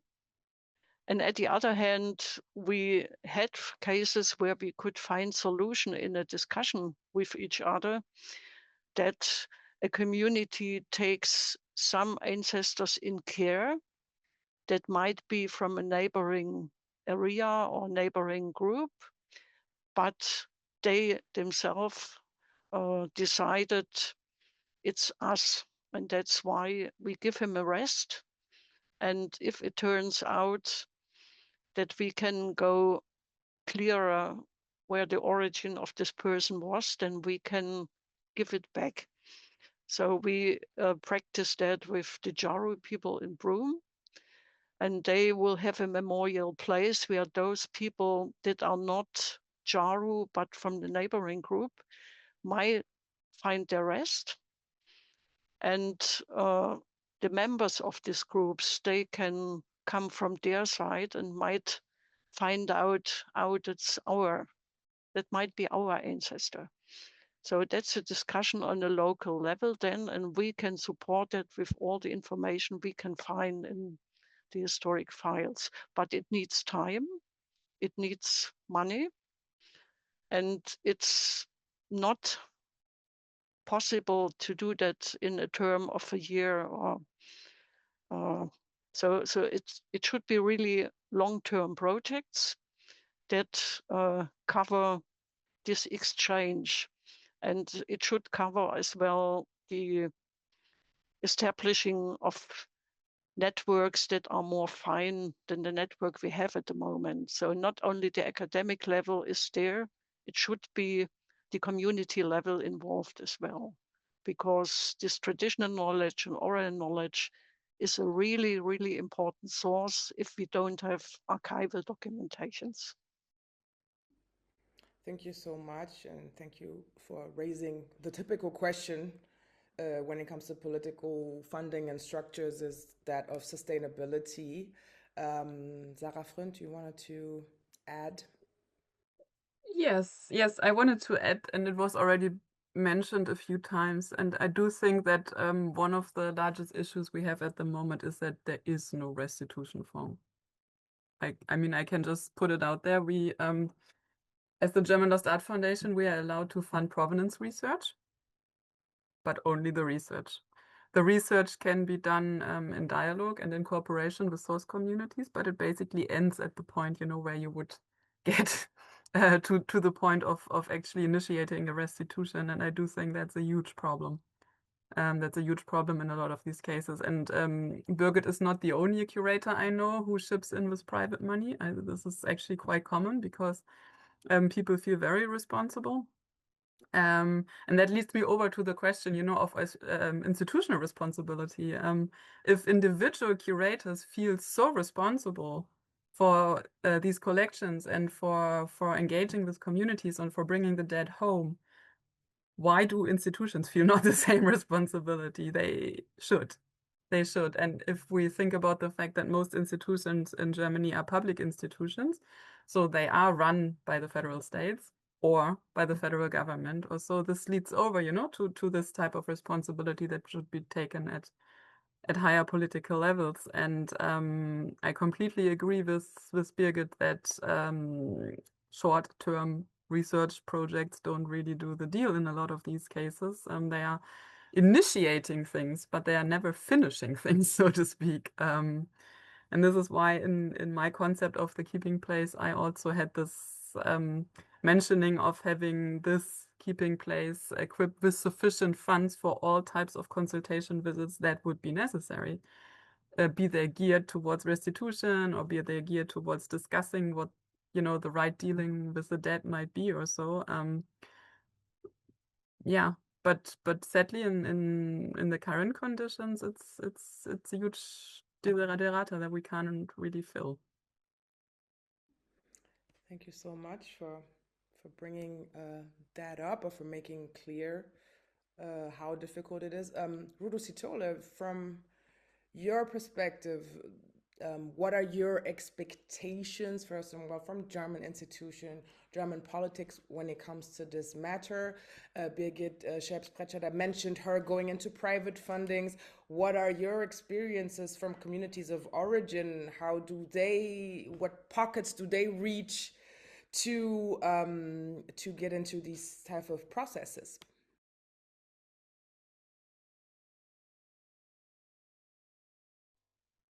Thank you, Aisha. Yeah, it's a difficult question. But of course, we know that resources are very limited also especially on the African continent. We know that culture is usually lowest on the budget for many countries. But I hear it's also maybe similar in Europe, but of course, the levels will differ. So really, a lot of communities, they don't have the resources. And those I know, they actually go to the government to ask for help if they are the ones initiating the return of their ancestors. But sometimes they are not even in the know, but the people in the museums will know, for example, working with colleagues in Europe, that certain human remains are from Zimbabwe, from this community, which are in this museum. So they start working with those people.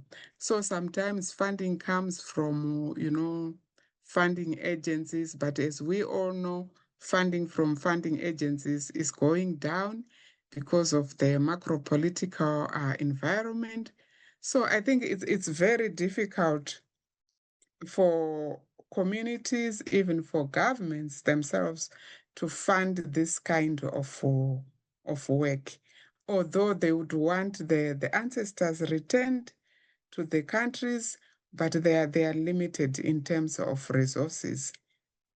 So that's why I talked about them expecting the holding countries to assist.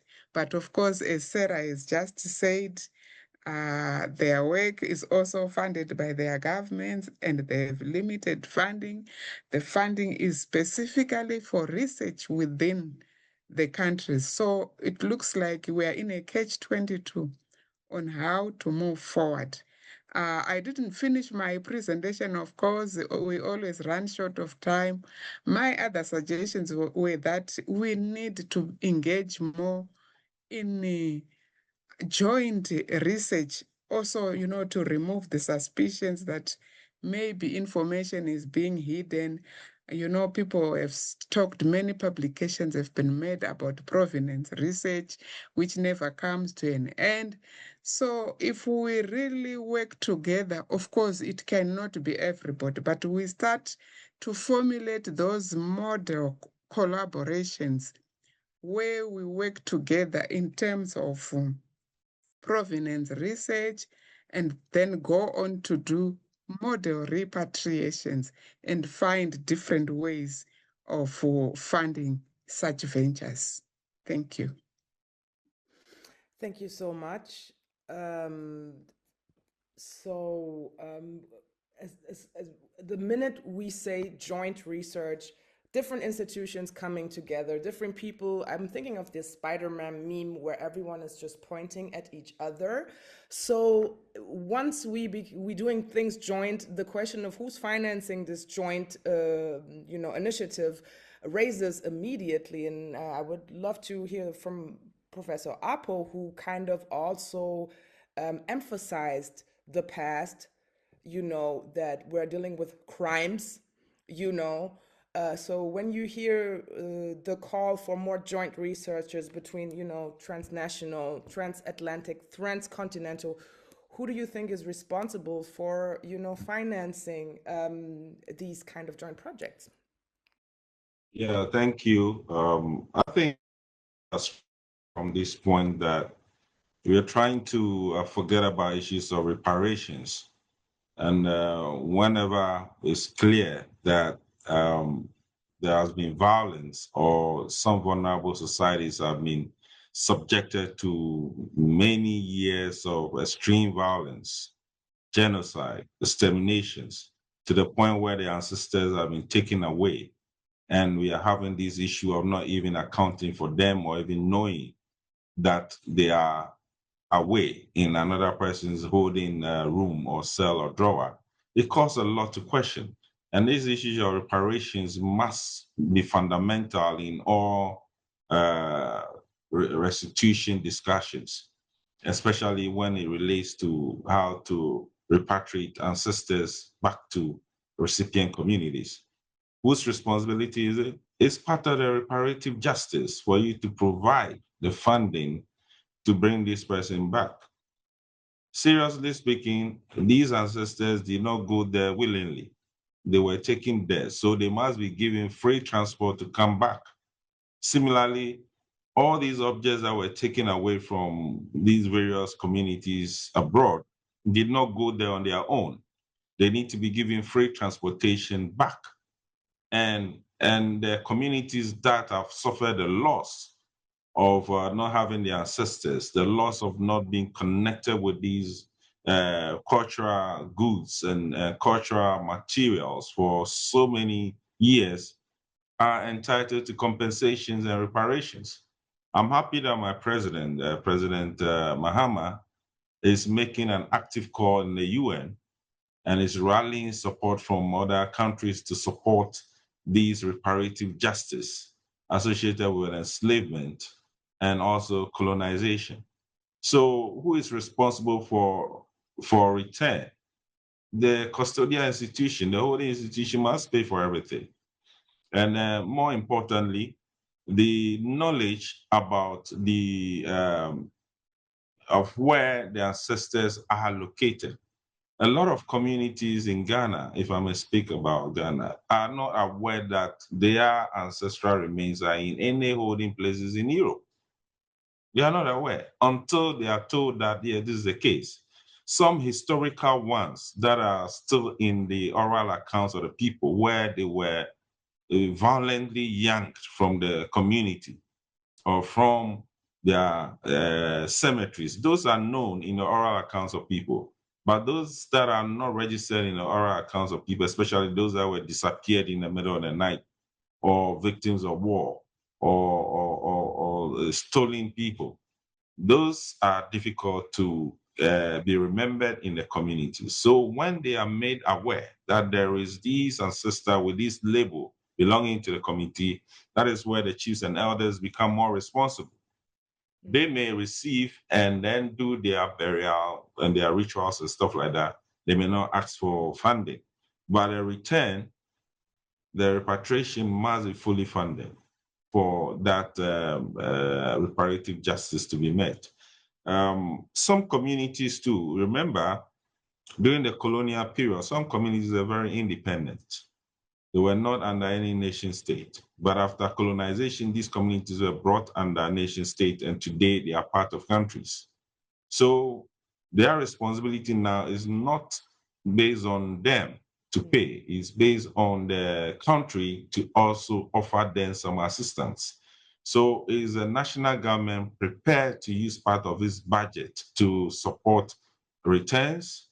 Sometimes it becomes very difficult unless the return has meaningful impact on the community, then they will vote for some resources to facilitate the return or the repatriation.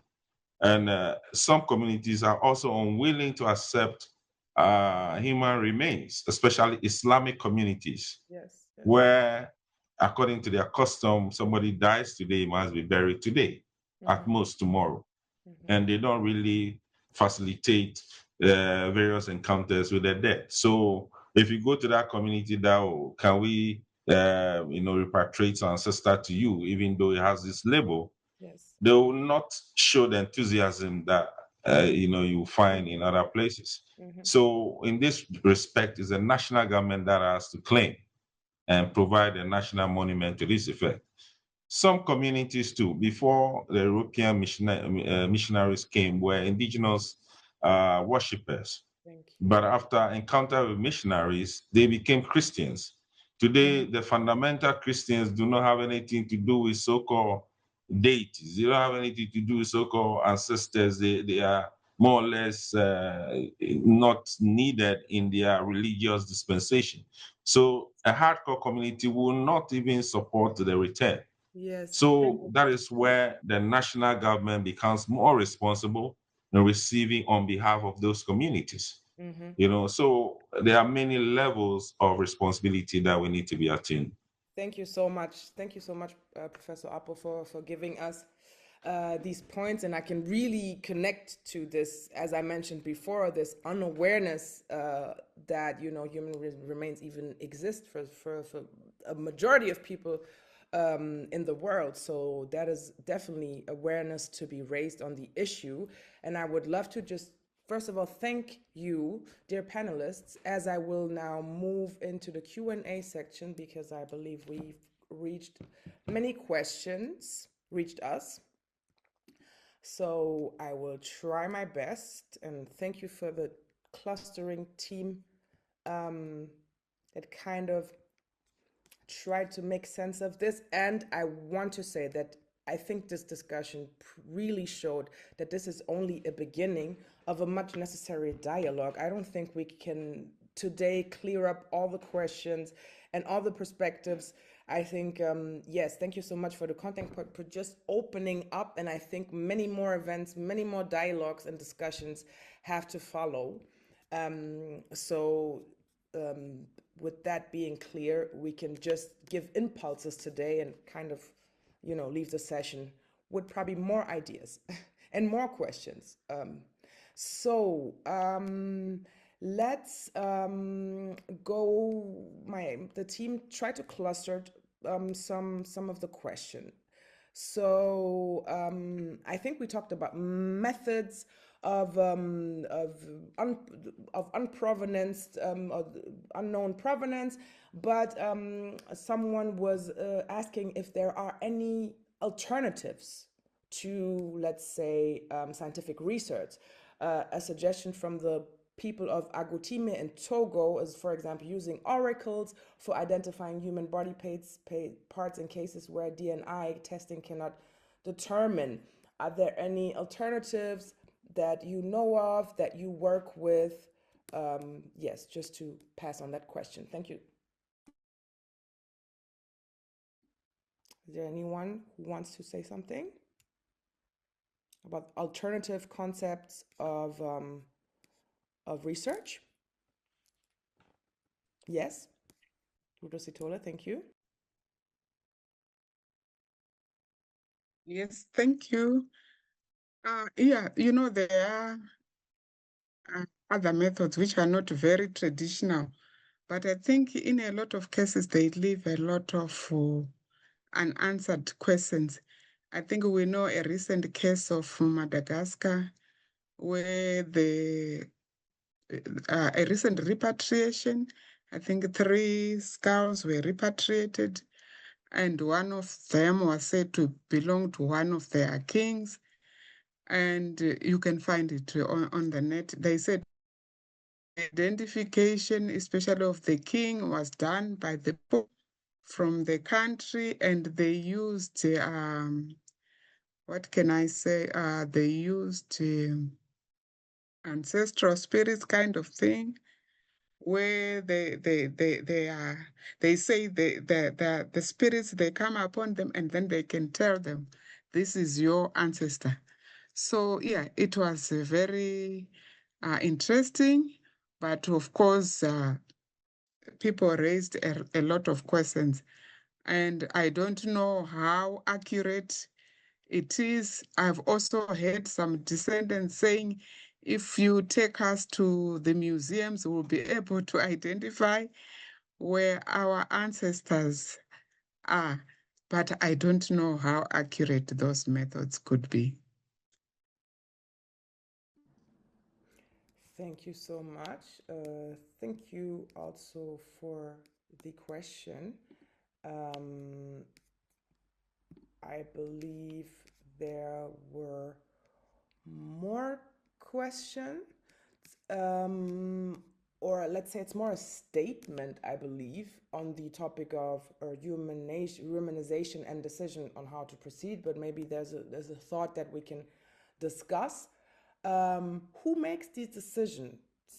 Is a question. Is the responsibility, as the comment states, that the responsibility should not revert to former colonial powers. I think that's a point that Professor Apoh also made, deciding on behalf of previously colonized regions. Allowing former colonial authorities to make such decisions would risk reproducing historical power, asymmetries, and echoing the very colonial relationships that many of these debates seek to address and overcome. Maybe let's look into the practice. I believe, Dr. Birgit Scheps-Bretschneider, you told me that there's, I think in Australia, an example of such a memorial site keeping place. How do they deal with these, issues of former colonial powers, colonized? Yes, what do you think on the comment, and how do other people deal with it already? Yes, I think that's a question that touches the point I made before, how important it is to not only invite the people to come here, but also to do the research at the locality or at the place where these ancestors came from. So in the example you mentioned, that's the group of the Jaru people. They live in Broome and in the area of Broome in Western Australia. And that was an area with very, very horrible colonial history in regard of pearling industry, of slave trade, of blackbirding. And there were many, many people died in this process.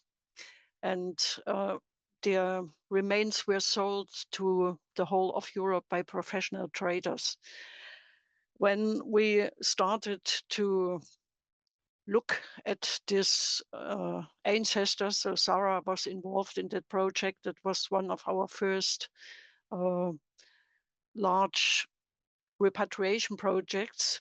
We were not sure what would we have to expect, and the people in the place were painfully confronted with parts of the history that were nearly hidden there, because it's a white history in Australia, and the Aboriginal history, they always said it's long, long ago and it's not so important. And for the people, it was not just knowing about the ancestors that were here, it was also about the process of being displaced, being exploited, being killed, being sold.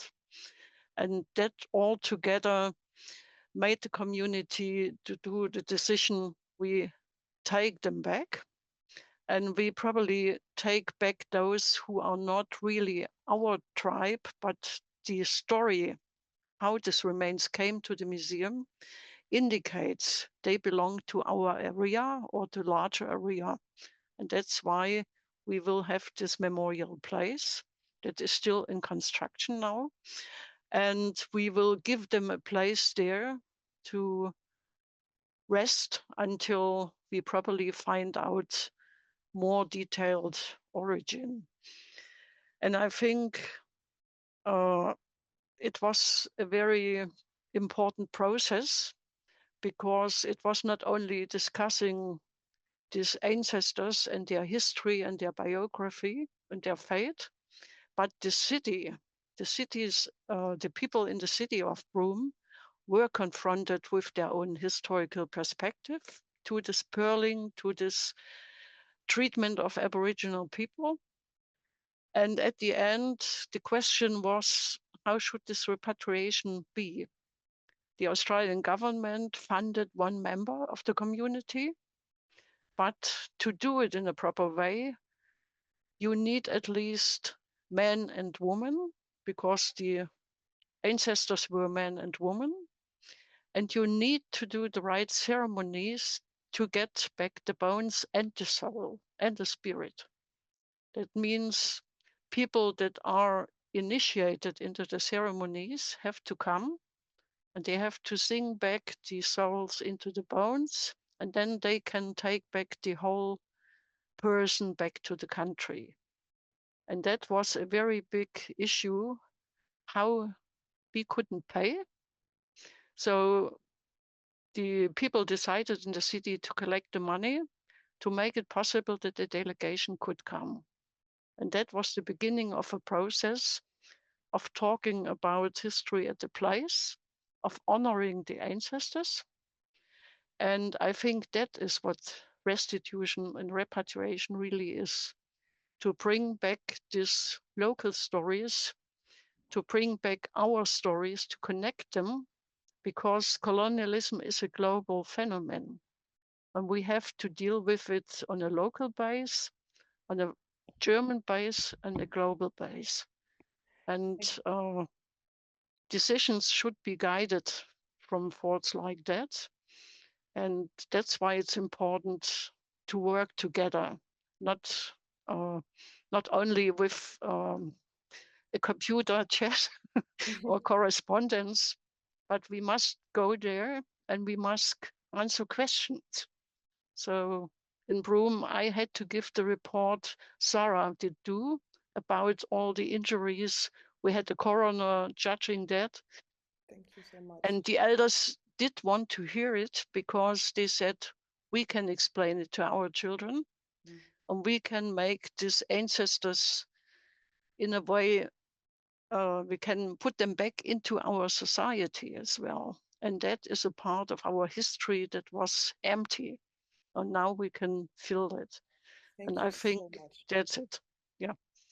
Thank you so much, as we are running a little bit out of time, and I think people in our audience have maybe different appointments today.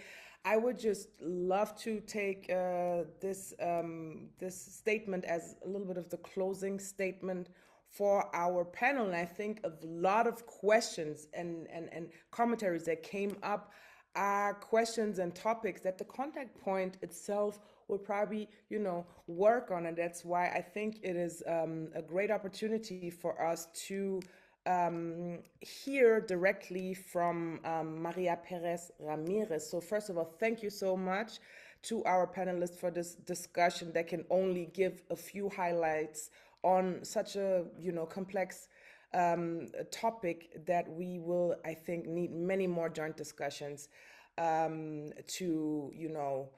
work further. And I would like to invite Maria Perez Ramirez, who is the Deputy Director of the German Contact Point for Cultural Property and Human Remains for some closing reflections. She has been listening to the panel throughout, and I believe she's got some reflections and also can tell us how the contact point now comes in the future. Thank you so much.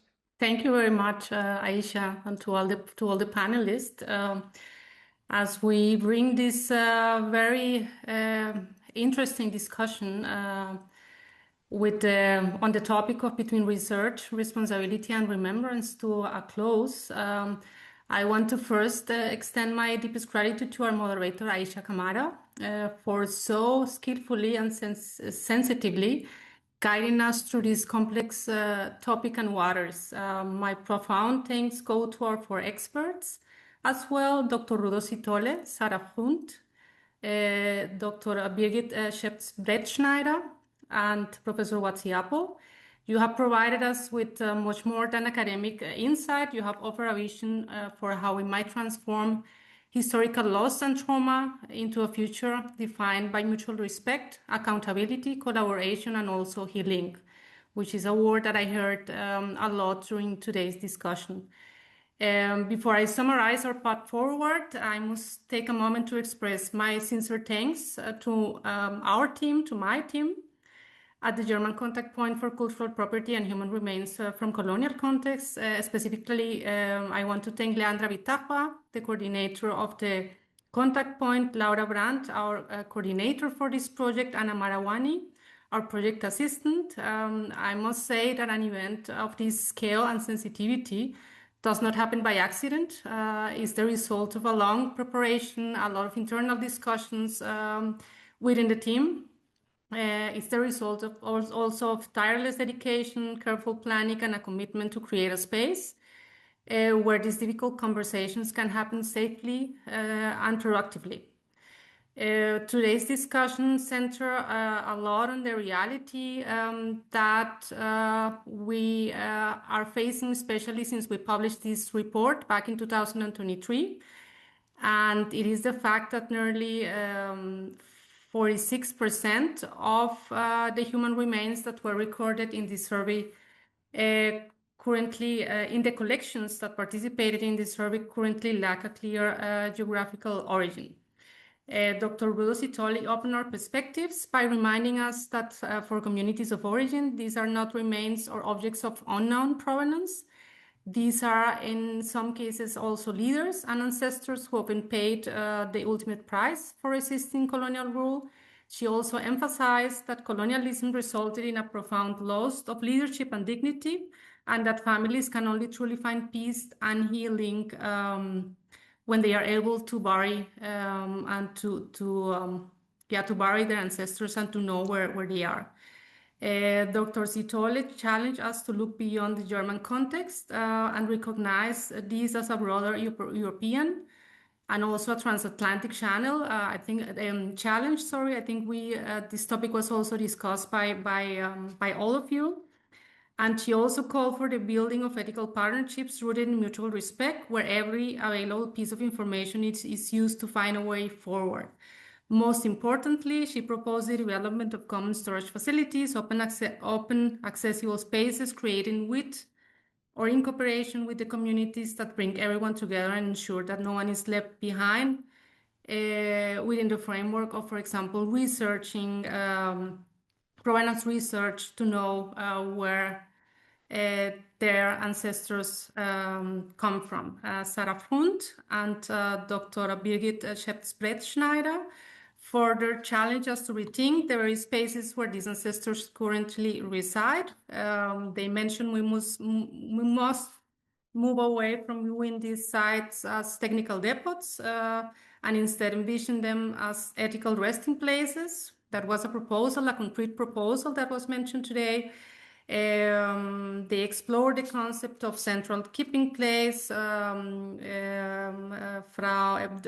Scheps-Bretschneider mentioned a resting place, which is thought as a temporary keeping place that functions independently of complex institutional histories and provides dedicated spaces also for ceremonies and spiritual practices.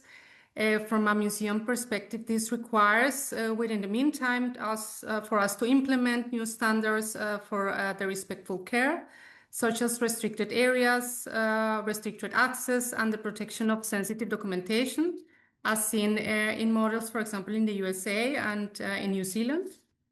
And finally, Professor Wazi Apoh deepened this ethical dimension by framing the arrival of these remains as a direct result of the systemic injustices of enslavement and colonial expansion. He reminded us that these individuals were brought here against their will, often to be used in research that served to justify racial mindsets and dehumanization. Their current status, frequently held without names or identities, is a painful continuation of that legacy. As Professor Apoh suggested, we must consider these complexities of ancestors from communities that now span modern borders and look toward multilateral and supranational solutions.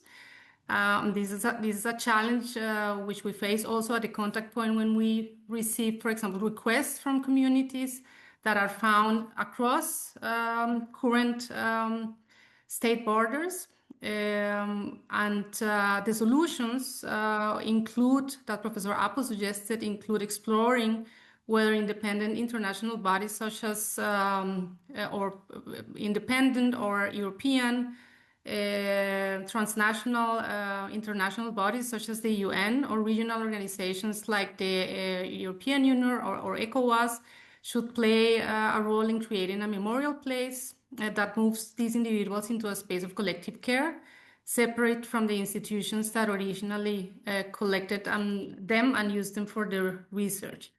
And looking ahead, this event, as Aisha and my colleagues mentioned already, is a vital part of the ongoing projects funded by the Federal Foreign Office and the Federal Government Commissioner for Culture and Media.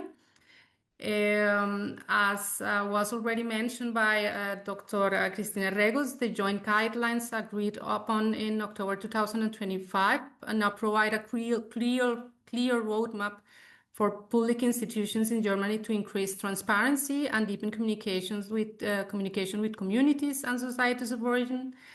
And of course, the insights that we gather today will serve as the foundation for future cooperation. Also discussions on repatriations, academic collaboration, and the development of best practice examples for alternative care practices.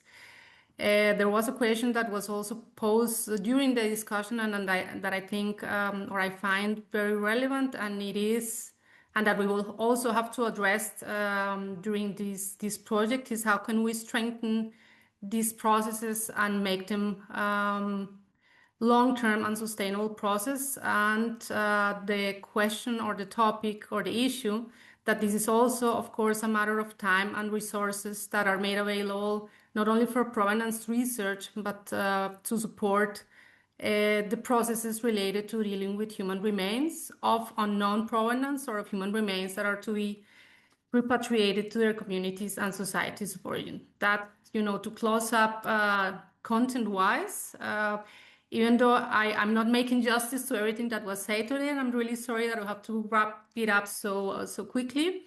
I thank you all, participants, also the ones that we couldn't see, but that I know are writing and are very actively thinking about these issues. I thank you all for your commitment to this work of remembrance and responsibility, and I wish you all a productive and thoughtful continuation of our work in this field that will